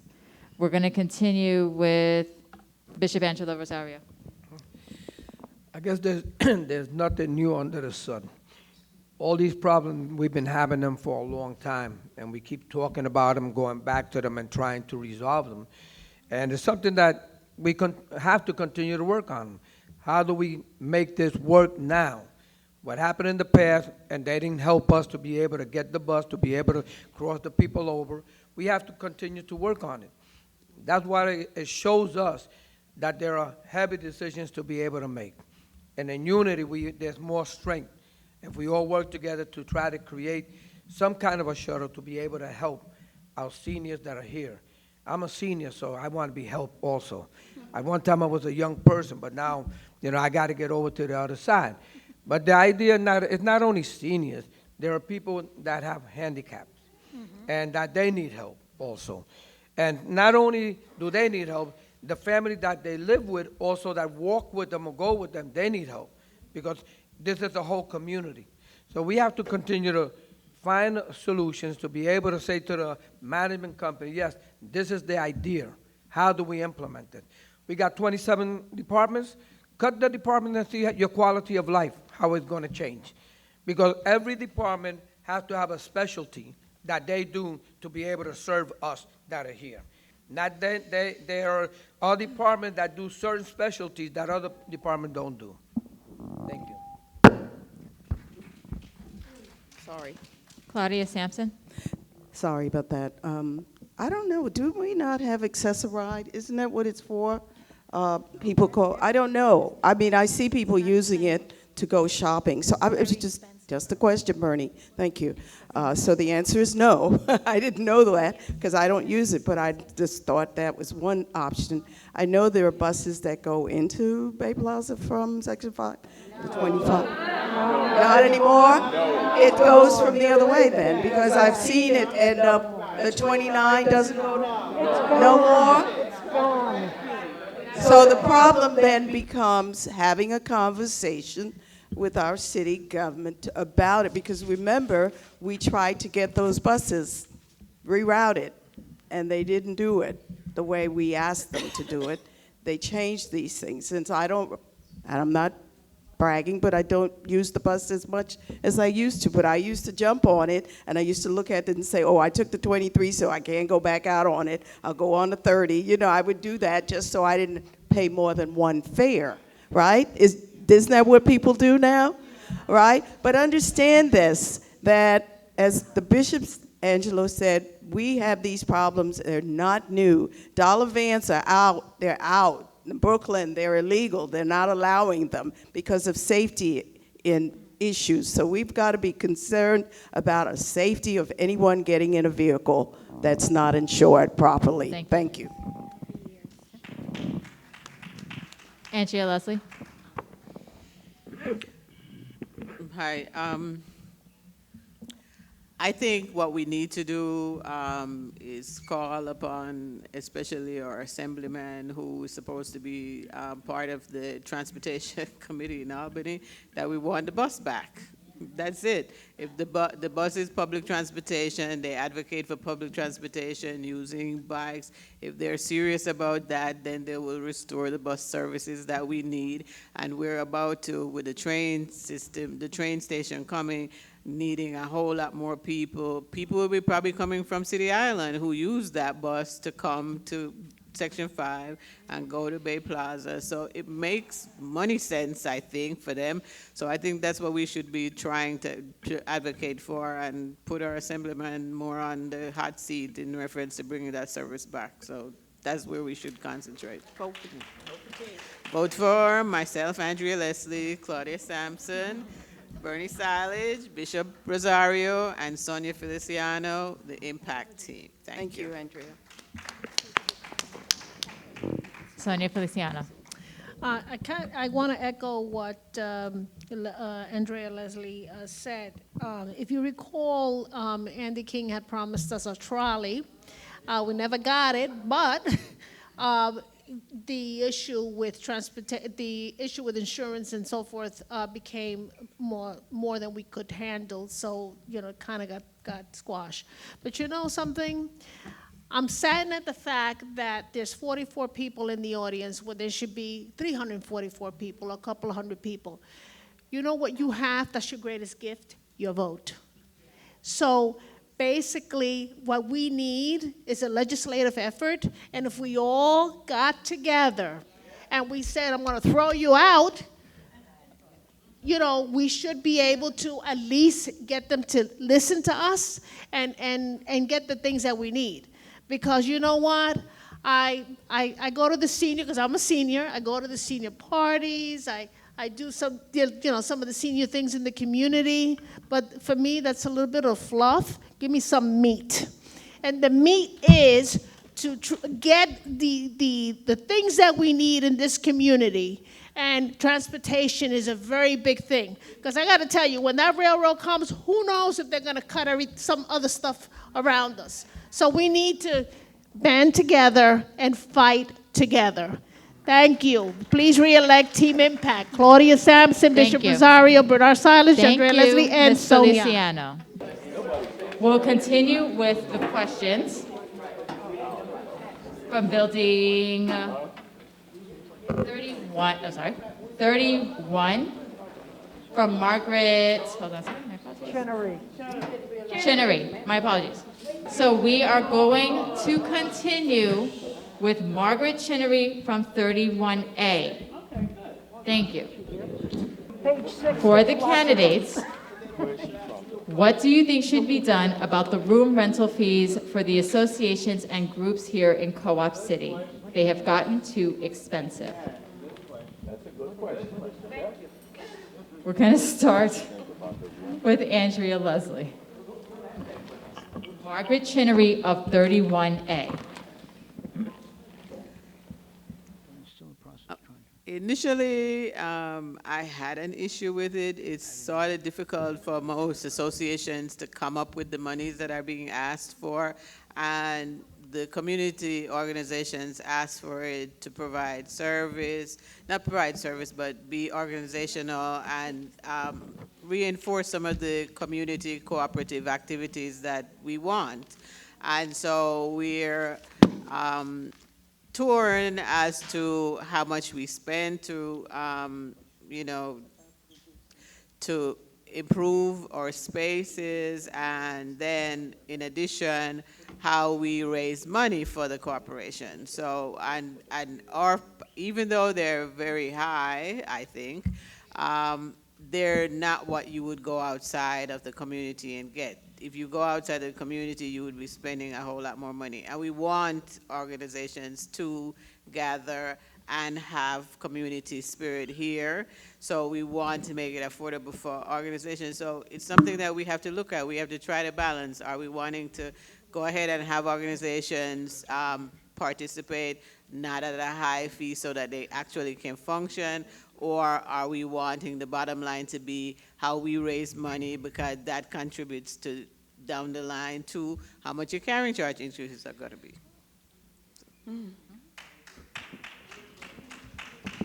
Sonia Feliciano. So we made a recommendation to put an ad hoc committee together to talk on that. And we met, the committee met with some of the board members to address the issue of the community rooms. So I think we have a plan, but that has to go to the board. And I think it's a plan that's doable. The problem that we've had is that the rates hadn't been raised in 14 years, and it just didn't, you know, kind of, it really, to pay for the help and all the other expenses that go behind it did not seem to be something that was feasible because the rates were so low.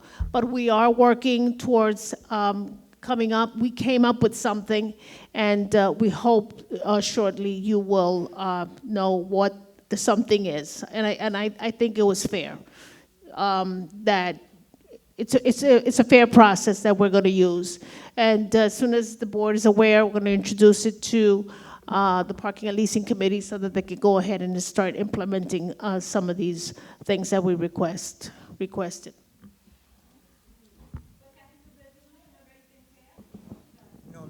No, it was tabled. Yes.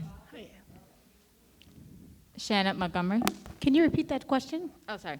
So the question is in regards to the room rentals. What do you think should be done about the room rental fees for the association groups here in Co-op City?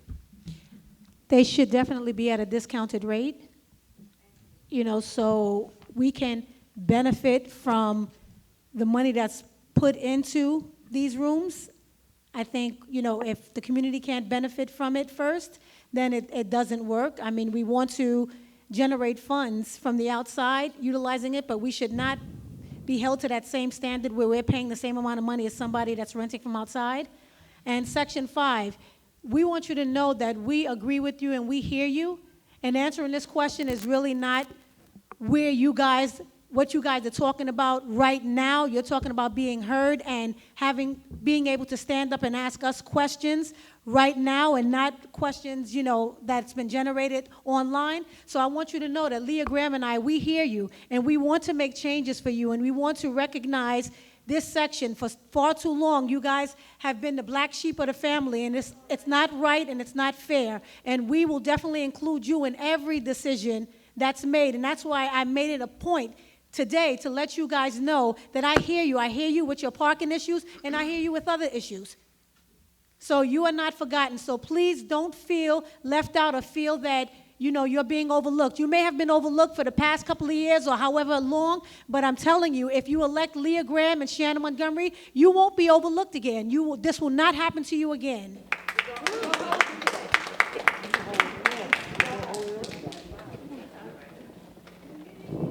Bishop Angela Rosario. I believe that, you know, the community rooms or the community leaders that are here, we have to be able to take better care of them due to the fact that they're taking care of our community. Every community organization here is giving something back to the community, creating programs that are going to be able to help them in so many different ways, whether they're churches or they just, you know, whatever community is here, they're here to service the community, so there should be some kind of a leeway to be able to help them do the work that they do for us. So those are the areas that I think that, like, we're trying to figure out how to save money, because the issue of everything is money. How do I pay this? How do I pay that? And we're trying to get money from each other. So let's figure out how do we create programs through each other that we could bring people from the outside, and all the community leaders come together. And that way we will be able to make something that's going to be able to help us all. But we should be more considerate about those that are here doing the work for how many years that they've been here doing the same work, trying to keep us viable and make sure that we're having a good time. I want to get older and have a good time here. Thank you. Bernard Silage. Yeah, community organizations are the glue that holds this community together. And we have a subcommittee that's coming up with some proposals. And Michelle Marbury is here. She's a member of it, and Anika Green Watson and myself. So we are taking that in consideration because we see this community organization not some organization that's going to generate income to enrich our community, but they are contributing, as Bishop indicated, enriching the lives of our community and holding it together. So we're taking this into balance because we are considering that, after all, it's not a free ride to get a room because we have porters, we have cleanup, we have setup, need to be set up. So there is some expenses that the organizations have to contribute to it. So we're taking trying to find the right balance to do that all. So we're not yet finished, and I'm glad to hear we are glad to hear your proposals in regard to that, and certainly we'll take that into consideration. Claudia Sampson. I don't want to sound like a broken record, but I do know about the subcommittee. I was invited to the meeting to consider some of the proposals that I and others have made to raise the amount of in-kind service donations for our community-based organizations. I think you will be pleasantly pleased to see that we will be trying to scale back and give a better discount and price to our community-based organizations. But we cannot act on anything until it's presented to the full board, which is going to happen hopefully at our next board meeting. So we will have an answer to you, those of you who are looking to rent space here. It will be reasonable and it will be affordable. One thing I wanted to say is Dreiser is being booked. We got a big Mother's Day dance coming, right? On the 13th, there are people looking at the space. It is pricey. It is not as expensive as Lehman is, but it is better, I think. The sound is good. The space is spectacular, and it is going to start to generate revenue. So even though you don't see a lot going on right now, trust me, the space is being booked as we speak. So you will be pleasantly surprised, as I said, that will not sit there empty as some people claim it is. Thank you. Leah Graham. Hi.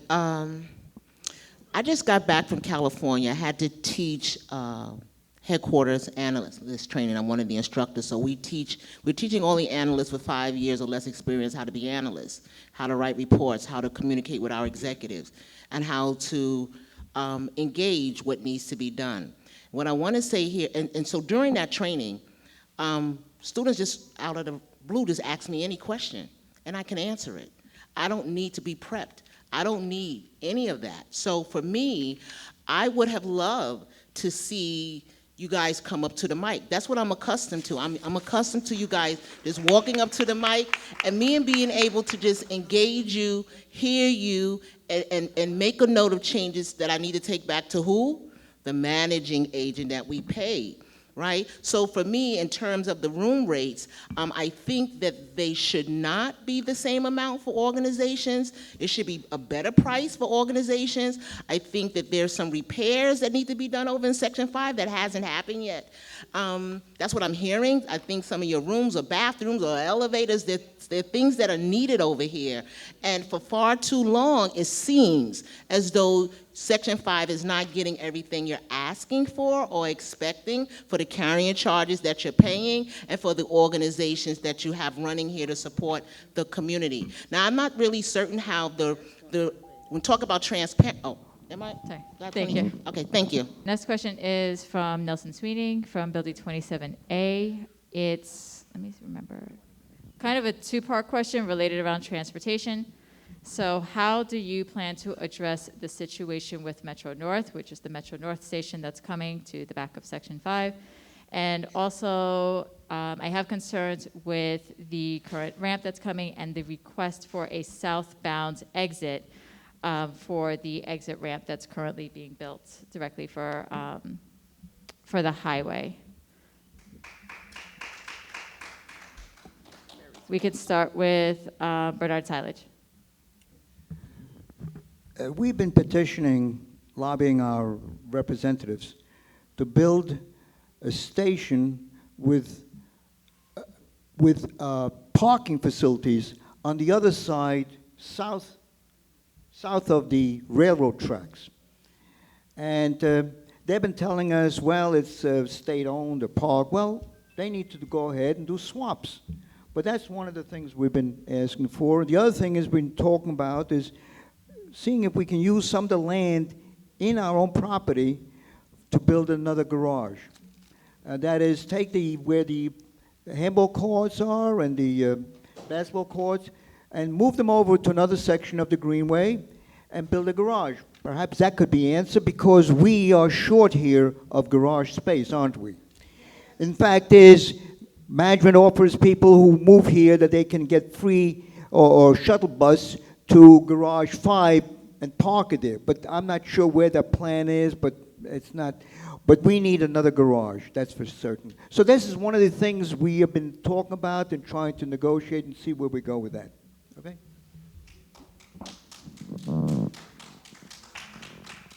Sonia Feliciano. So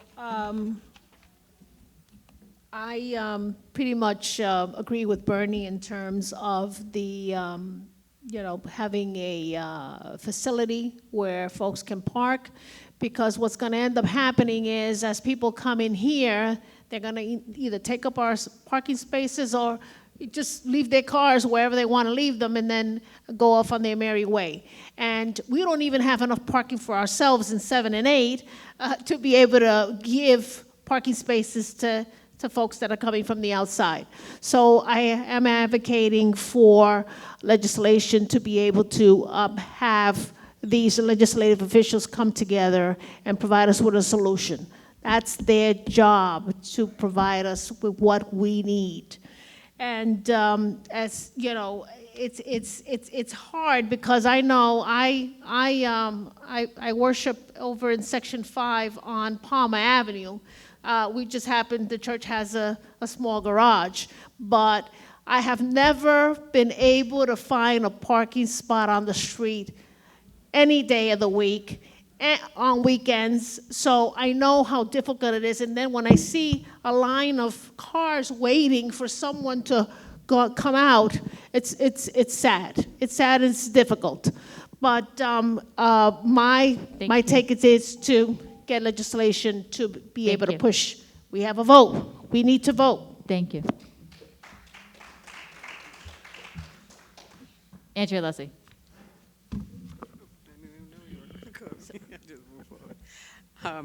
Well, I believe that the solution is legislative because they're doing things that affect the city and the state. The state in particular is doing things that are affecting Section 5 in particular's life, and not even asking us about it. They're just building a ramp everywhere they want to do, no comments, and who we need to hold accountable are our legislators. They know what affects their constituents, and so we have a big voting block that we don't use. We vote only time, when it's a presidential election, and we need to increase our voter registration, increase our voter accountability in terms of coming out to vote. And if we increase those numbers, as we increase those numbers, they see that we're a bigger and bigger voting bloc, they listen to us more. That's what we do. Bay Plaza gets just about anything they want because they have money. We don't have money, but we have numbers. So that's what we need to use in order to get us what we want. The highway exits that they're taking and putting away and the buses that they take away, that's the only way that we're going to do that. We have a reasonable working relationship with them, management does, but we need to have the numbers. Thank you. Leah Graham. So for me, once you elect, because I know you guys are going to elect Leah Graham and Shanna, I'm very hopeful of that. Thank you very much. I'm going to thank you in advance. But what I would do is I would ask the managing agent to schedule a meeting with the board and our elected officials who have space here, right? We have elected officials who have rooms in Co-op City. And the way that when one of the assemblymen, there was a big concern about trucks being parked in our neighborhoods. And during one of the meet and greets during election time, I brought it up. and made sure that we was going to get the money that they promised. And I will do that as a board director for you as well. I will be specifically asking for the money that we need to help this community. The other thing I'm thinking, we talk about shuttles. Why not let those that want to park in Metro North park in Garage 5 and they get shuttled, right? Why do we got to move out of Section 5 to accommodate what's coming in on a Metro North? I think we should look at that as well. Also, we have quite a bit of talent in Co-op City. A lot of talent here. We should be tapping into our community for ideas on how to deal with this situation. Because the one thing elected officials want, as well as executives, is solutions. So if we can tap into the community, we know the property, we know where things could go, come up with some real solutions that we can take before the elected officials to help us. Thank you. Bishop Angela Rosario. Yes, I think like it's always in unity. I always believe that we have a very good board of directors and they're good ideas. Some of our board of directors have spoken to a lot of our leaders, our politicians, to try to create these programs. They have not come through. They give us a good listening ear, but they don't come through to be able to do the thing that they promised. You know, Rod has talked to a lot of the politicians in our community and created dialogue, but the dialogue stays there. And as we all work together, the impact team is trying to work together to make these changes, to demand. And sometimes, you know, you could demand. My wife demands a lot of things that I can't give it. But the idea is that we demand and we kind of keep going forward to try to make these changes that are needed to be made. So we're going to continue to try to make the changes that need to be made. Vote for Bernie Salic, Andrea Leslie, Laura Sampson, Sonia Feliciano, and Bishop Rosario. But you know, one of the most important things is vote. Vote whichever way you got to vote, but vote. Because we cannot resolve the problem if we don't come together. If we come together, we will be able to make changes and create the changes that we need. So all I know to do is work together. And we will be able to create the changes that we all need, not me. I'm old. But I'm looking at the younger people that are here also. So thank you very much. Much love.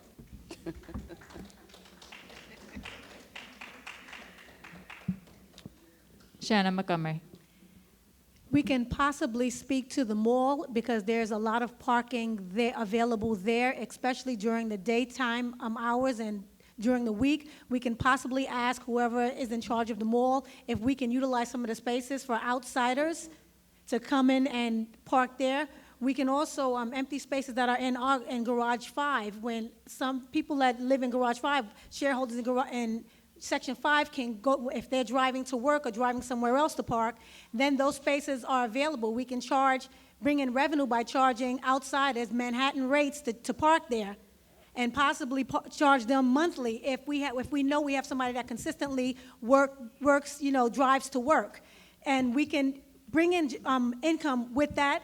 We can also speak to our legislators to change the signs around Section 5 that says only shareholders that live in Section 5 can park on the streets.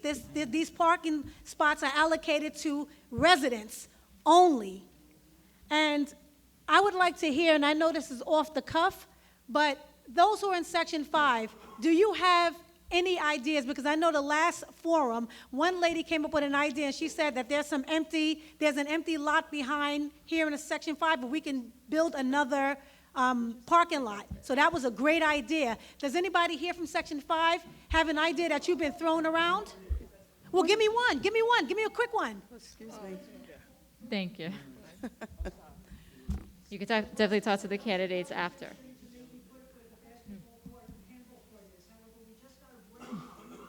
Excuse me, we need to continue with the session. You can speak to the candidates afterwards. Yeah, I'll see you at the end. Barbara. That is not a problem. Ms. Claudia Sampson.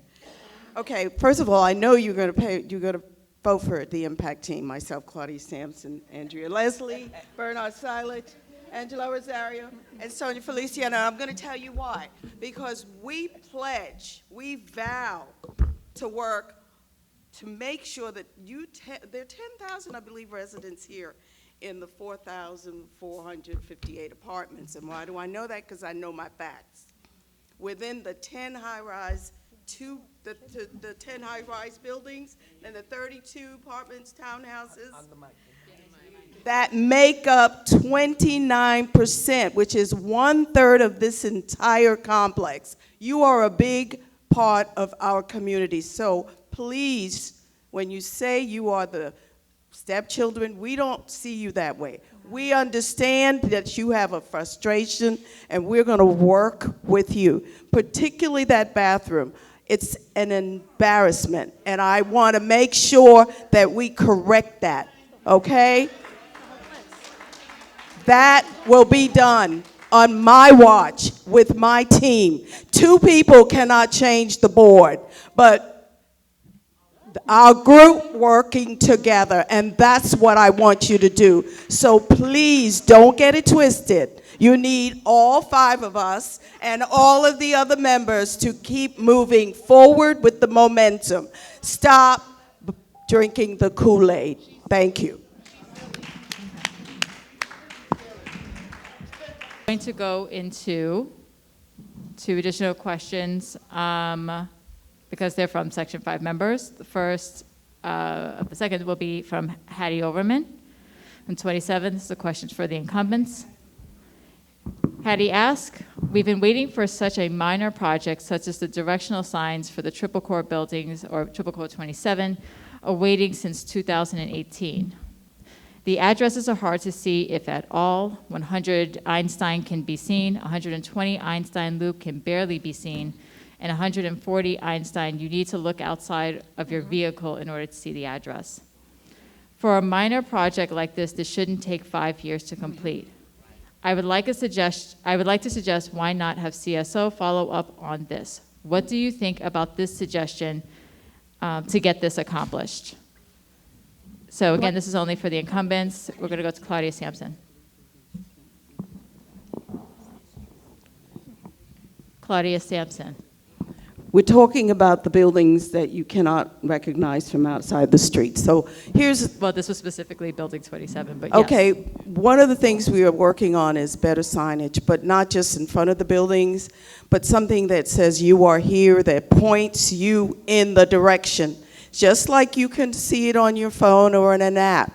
You should be able to locate the buildings without having to ask somebody, where is the building that you're looking for?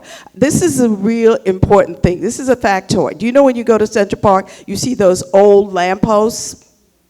Every one has a direction on it. It says 72, 20-something. It means you're at 72nd Street, near Fifth Avenue, or if you're on the west side. We can do the same thing, but we can do it big because I can't see that well, so I need some big signs, but we can do that, and it doesn't cost that much to do it. We will bring those signs here so people can find their way, because it's easy to get lost. Even for some of us who've lived here as long as I have, 28 years, I still have to ask people for directions. Thank you.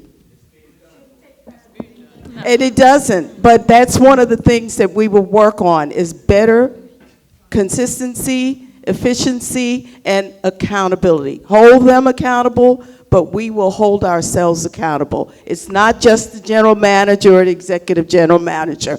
It's the board. We have to be better stewards for this community. Vote for Team Impact. Claudia Sampson, Andrea Leslie, Bernard Silage, Bishop Angela Rosario, and Sonia Feliciano. Vote, vote, vote.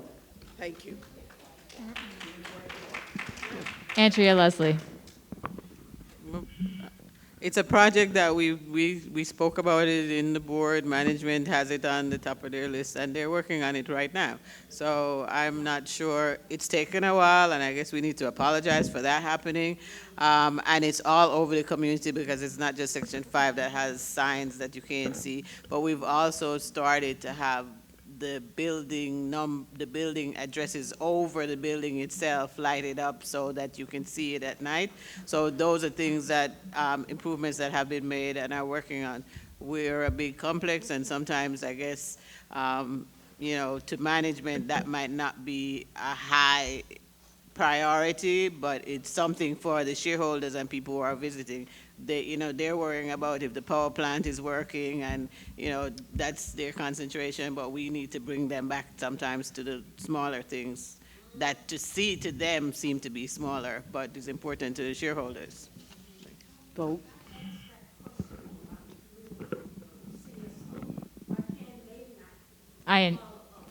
No, I said the question. That's how they're responding. But that's not a responsibility of CSO. Doing the sign would probably be part of the carpenter. We have a carpentry department that would be restoration. Management. Management will, the president meets with them on a regular basis. That's a project that they will follow up on. They're doing it right now, so they'll come back to us. It's so far done, it's 100% done, Thank you. Bernard Tylich. That's not a policy question in regard to the board of directors. Certainly, we will raise it with management tomorrow.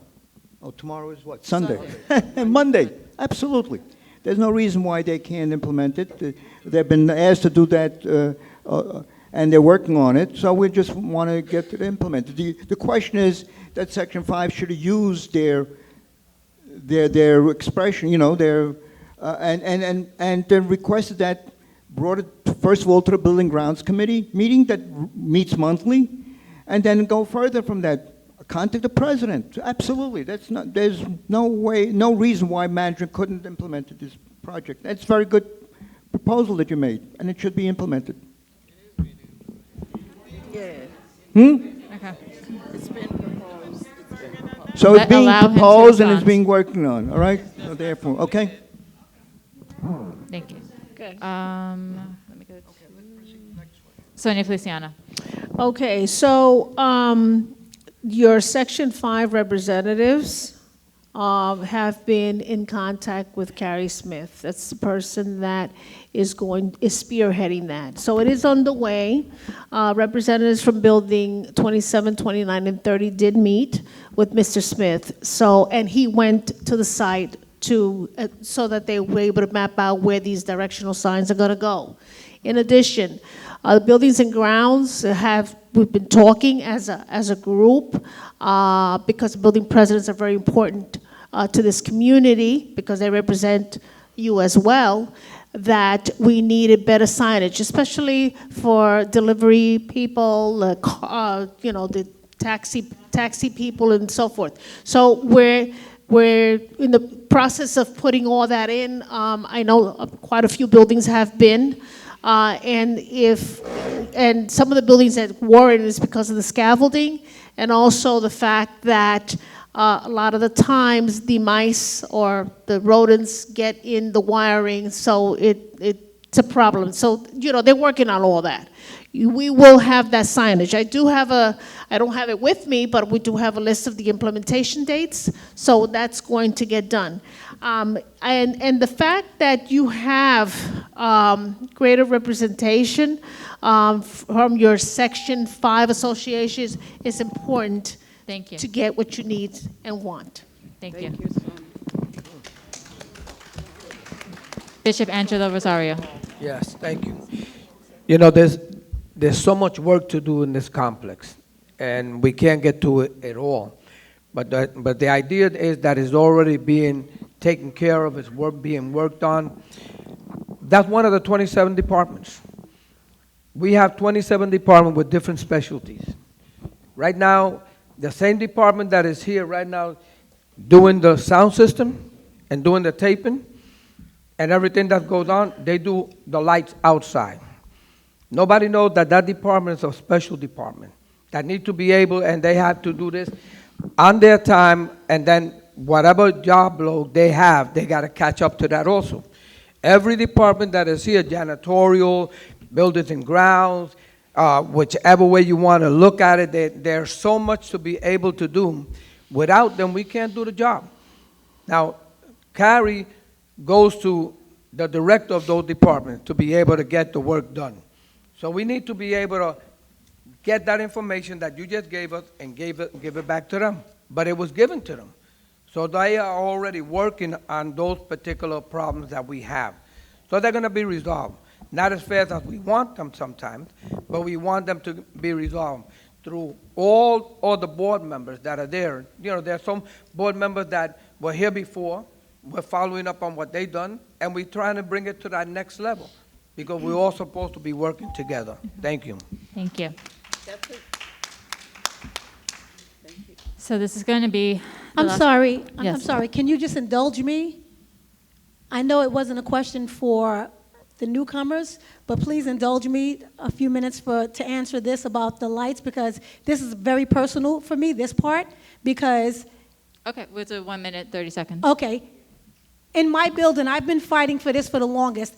When I realized that we actually had lights that lit up on the signs that recognized the address, my building didn't have that, and I inquired several times as to why some buildings are lit up beautifully at night and others are not for years. And I kept hearing the same thing, oh, it's maybe a bulb, you know, we're going to try to find out. It's the same with the beautification and the renovation of the lobbies. I'm not going to keep believing that, oh, we're working on it, it's going to happen. So it's always, oh, it's going to happen. I've been calling everywhere, and I take this one really personally. Whether I'm elected or not, I've been calling everywhere to the unfairness and inequities that's within the buildings. There's no reason why something like that shouldn't be for all buildings. I shouldn't have to walk past buildings and see it beautifully lit up where their friends and families can find the address so easily. And then for my building and other buildings throughout the neighborhood, it's not lit up, and I'm just hearing an excuse. Either you do all or you do none. There's no such thing as I'm going to start here and then 5 years later, we're going to try and see what we're going to do here. You either have money to finish all the projects for all the buildings, or you don't have any money to finish any of them. We can't pick and choose buildings that board members live in and give them all the amenities, and everybody else, well, if there's money left That's over, not then true. maybe That we is can do not something true. like that. That is not true. Thank you. What building? Leah Graham.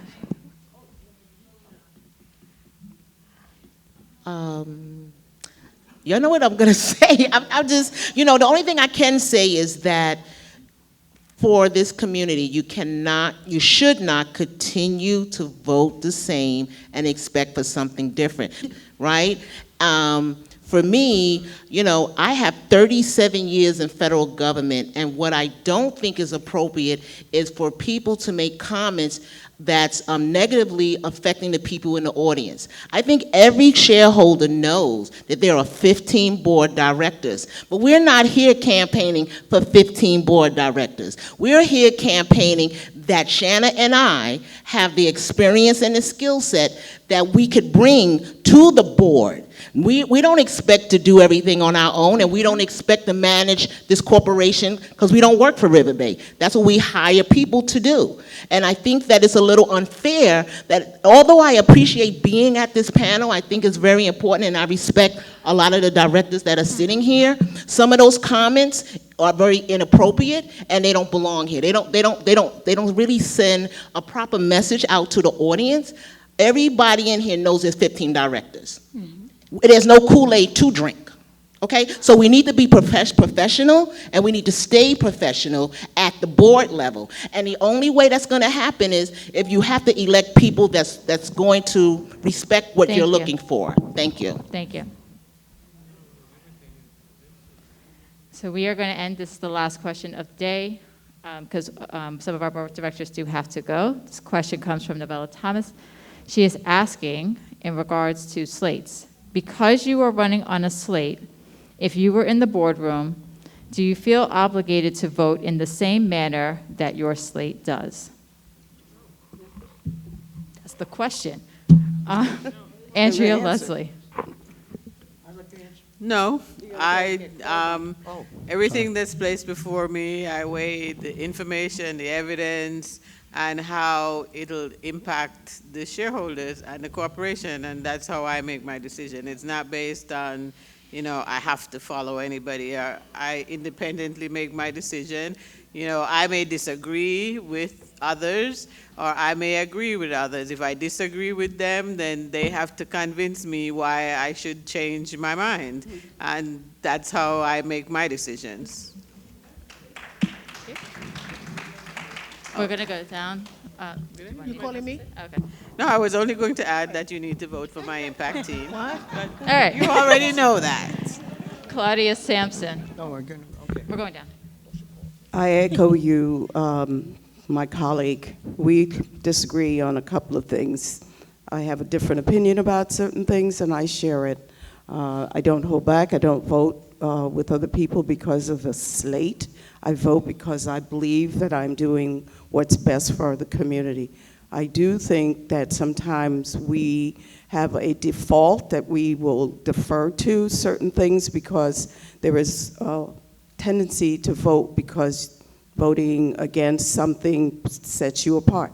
We vote together when we agree. We don't always agree.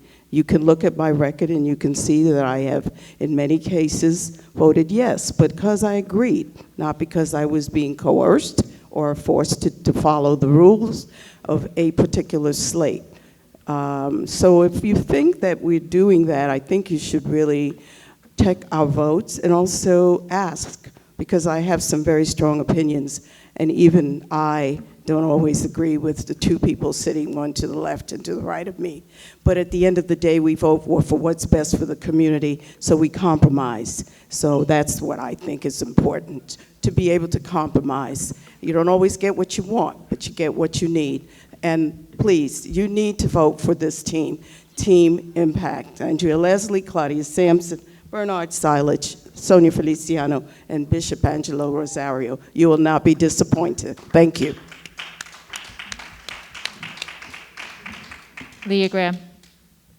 I thought you asked. I think that was a great question about the slate. No, it's Leah Graham. So, we have slates for reasons, right? To cover the cost of our campaign expenses, right? And the size of this community, if we have a group of people that can get out there and get our message across and introduce us to the community, that's the whole purpose of it. But where I have a concern in terms of respect for this community is at the time that we are sworn in. We stay separate, right? The two teams stay separate, and you know that because of the way they pick the executive officers. We should be picking executive officers. We should be looking at all 15 directors, the way I did when I was a director for the committees. You should be looking at all 15 directors and their skill sets and what they want to bring to the table. And we should only be picking those directors in those executive positions based on that talent, not because they were on my slate. And that is something that has happened many, many times, that we have people that, for example, they might pick someone that's a treasurer that has no bookkeeping background or no accounting background, or they might put somebody as a first vice president that doesn't have any managerial background. And so we need to really, once we sworn in, we need to let those slates go and do what's best for the community, putting people in those positions that have the experience. Thank you. Bishop Angelo Rosario. Yeah, I usually try to vote for the issues that come up. You run with a slate, you run with someone, you're working with them because you have similar ideas. The idea is, how do we keep co-op city affordable? So that's the main idea. The rest is, when we're sitting on the board, we caucus, we talk back and forth with the whole board, and we find out, does that make sense? And then we vote according to that particular issue. There's certain things I will say no, and certain things I will say yes. If I don't have a clear understanding, I abstain. I leave it alone, and try to find out, because as we work together in that particular unity, we are able to make changes in that particular form. There's no other way, because I may have an idea, she may have an idea, he may have another idea, and the idea to me doesn't fit. If it doesn't fit in the puzzle, I can't try to put it in there. So we have to be able to try to make sure that we work together to be able to make the right decision for all of us. Because at the end of the day, we're making decisions for all the cooperators that are here, and we are part of the corporation. So we want to be able to say, yes, we want to work together. So you know who you're going to vote for? Leah. Who you going to vote for? Shanna. US.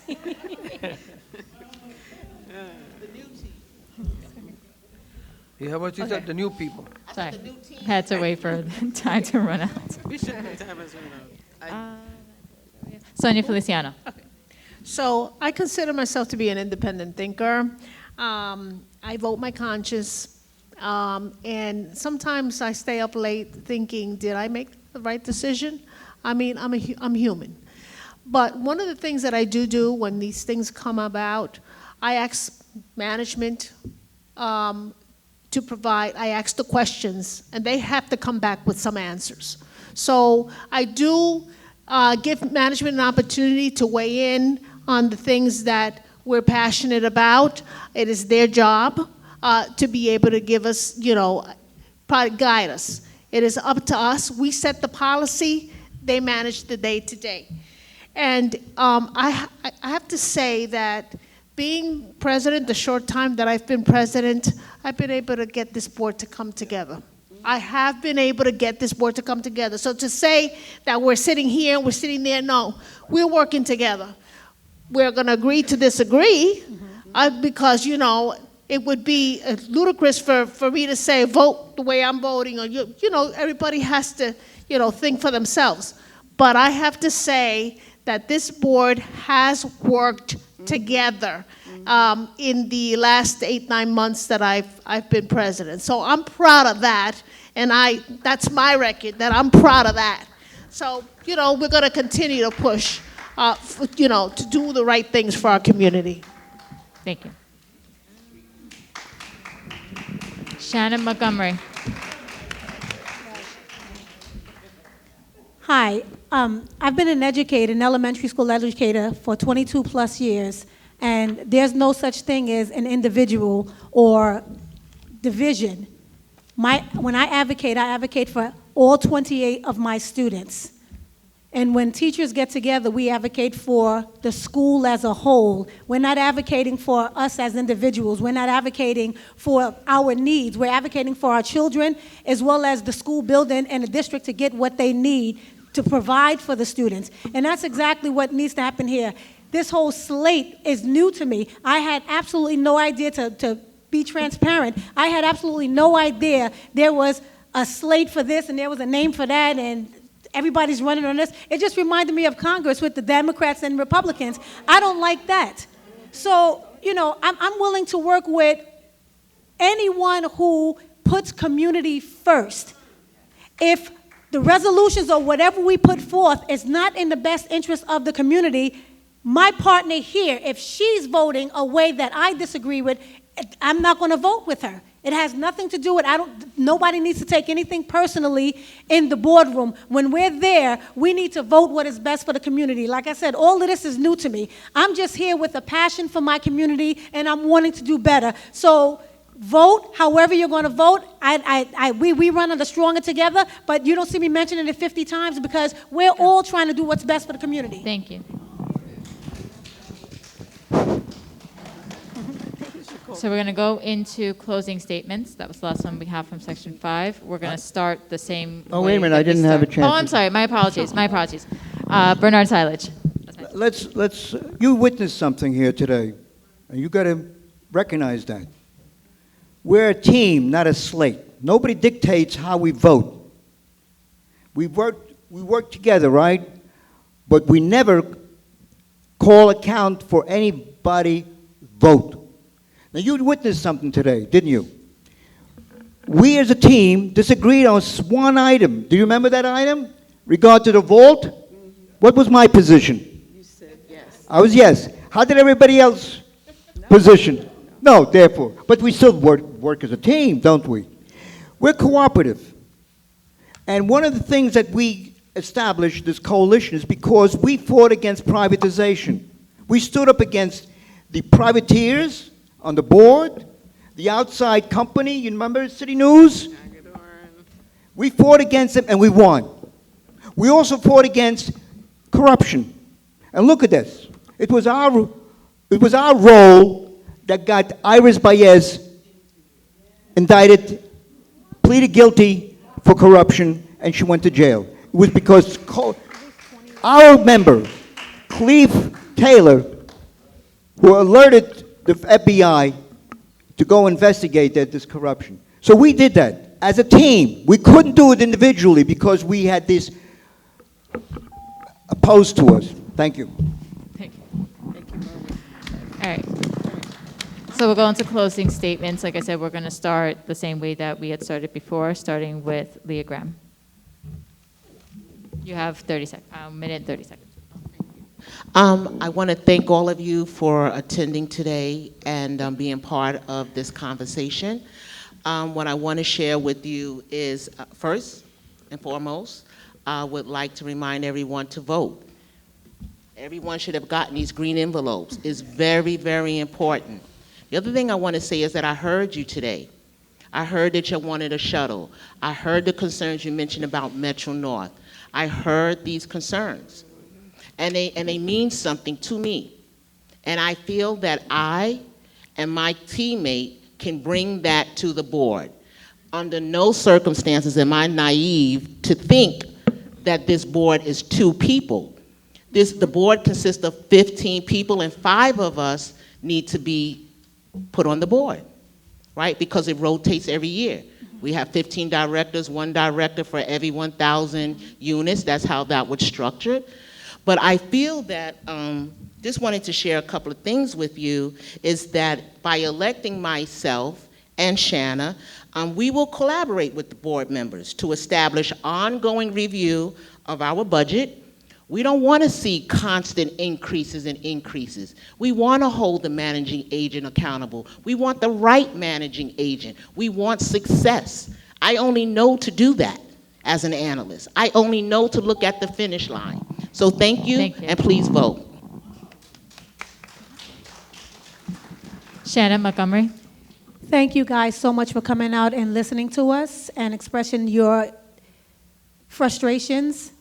I express my sincere gratitude for the opportunity to stand before you or sit before you as a candidate for the Riverbay Board of Directors. I am truly honored by your consideration. I'm committed to bringing my passion, dedication, and expertise to the board to contribute to our community success. Leah and I will be able to work together with fellow board members and listen to diverse perspectives to make informed decisions that align with the needs and interests of our community.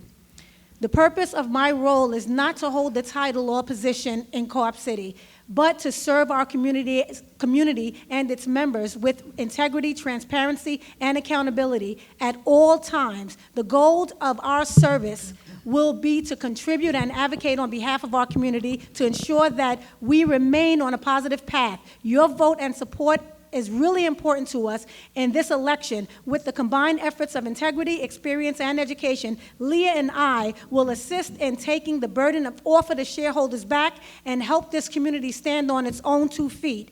Please give us the courtesy that you've given our incumbents for many a moons.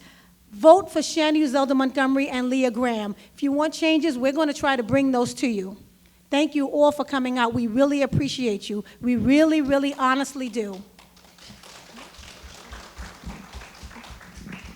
Sonia Feliciano. I love living here, and I'm grateful for the opportunity to be here today in front of you to discuss who I am and what I represent. If there's anything that I own, that the only thing I own is my integrity. So I believe wholeheartedly in supporting my community. And let me tell you something. My number is out there. I got everybody calling, and whether it's day or night, I take that call. Okay. So I want to hear from those that have concerns. I've helped many. There's not something that I haven't done to be able to improve the life, the community, the quality of life of our shareholders, and we still have more work to do.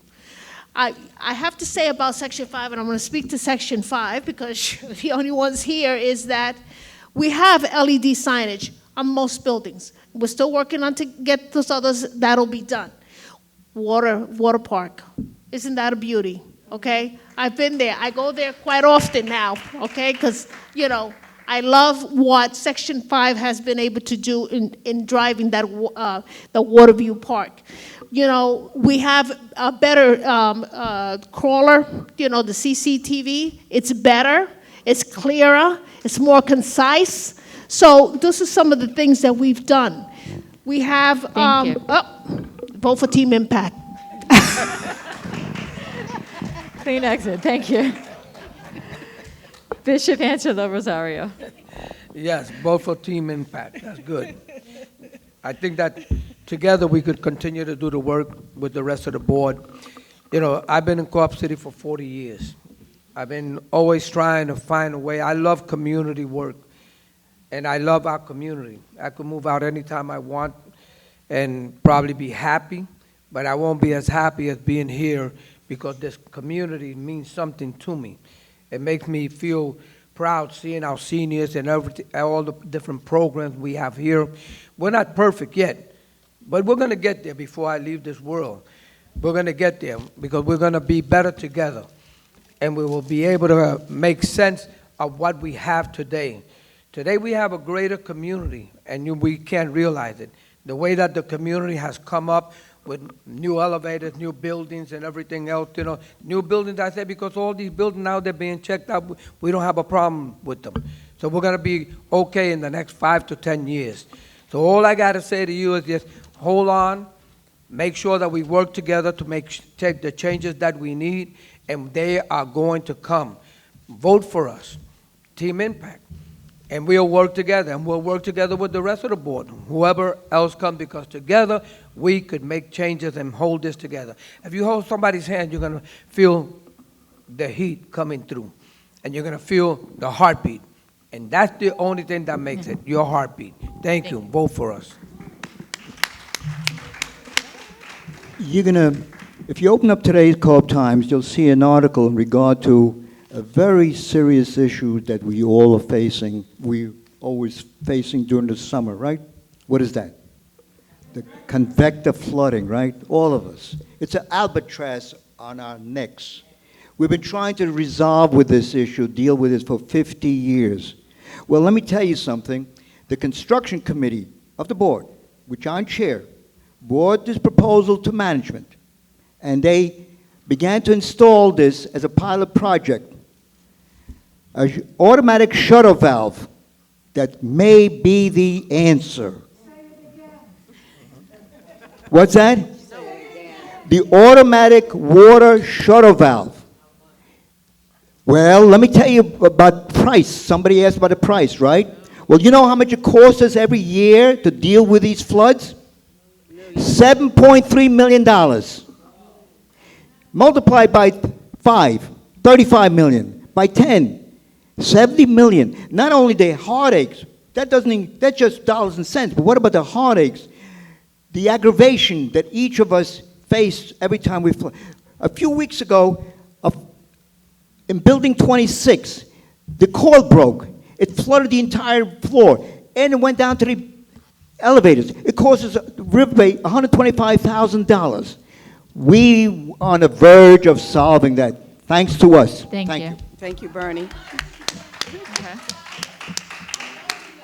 Ms. Claudia Sampson. I don't know, but this, We need to continue. You can ask and speak to them afterwards. Much cheaper Ms. than Claudia it was now. Sampson. okay, first of all, your water view is spectacular. I was there, I came back the other day, I shot a video. It was gorgeous. It was that gorgeous that I had to do my video there. So I want to congratulate you on that park. It is now inspiration for us to move forward to do a cleanup on Co-op City Boulevard, on the Hutchinson River, because we need to get that going. We got the $500,000 sitting there. We got to get it done. So thank you for inspiring me to continue working towards it. Now, Killer Curb, that cleanup, we got you. We're gonna work on that. We gotta get that place cleaned up. We know that it's not co-op's Riverbay's property, but we're figuring out a way. We reached out to Kevin Riley to help us to get it done. There was a cleanup done the other day, but it was not here. And we're going to do it. We're going to do it also on Baychester. There are places that need help. Okay? There's a saying that goes, it's better to ask for forgiveness than to ask for permission.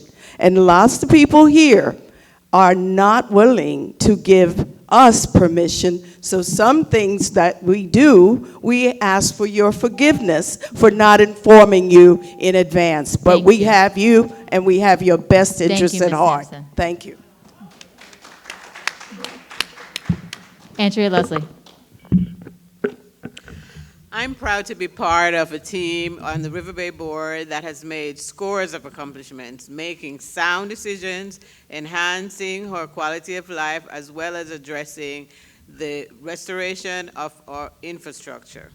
I pledge to you that my concern is your concern.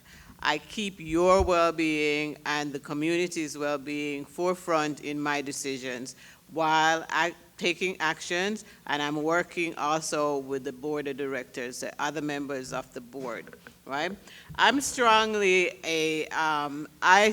believe in the Mitchell-Lama mission, and it was created for working class people, and I want it to remain that way. There are others who want privatization. I'm not on board.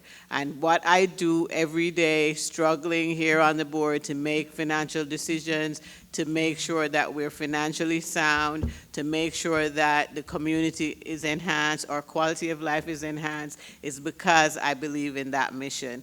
I've worked all along the time that I've been on the board to do just that, keeping in mind what your issues are. In my daily work, I make sure that our shareholders that are here, along with other New Yorkers, make sure that when they're in crisis, I'm trying to help them to not fall Thank off you. the edge. That's what I ask for you Thank to you, Ms. vote for my Leslie. team. Andrea Leslie, Thank you, Ms. Claudia Leslie. Sampson, Bernie Siley, Thank Bishop you, Ms. Rosario, Leslie. and Sonia Feliciano. Thank you so much. Good job. Thank you to everybody here. Thank you for everybody for staying.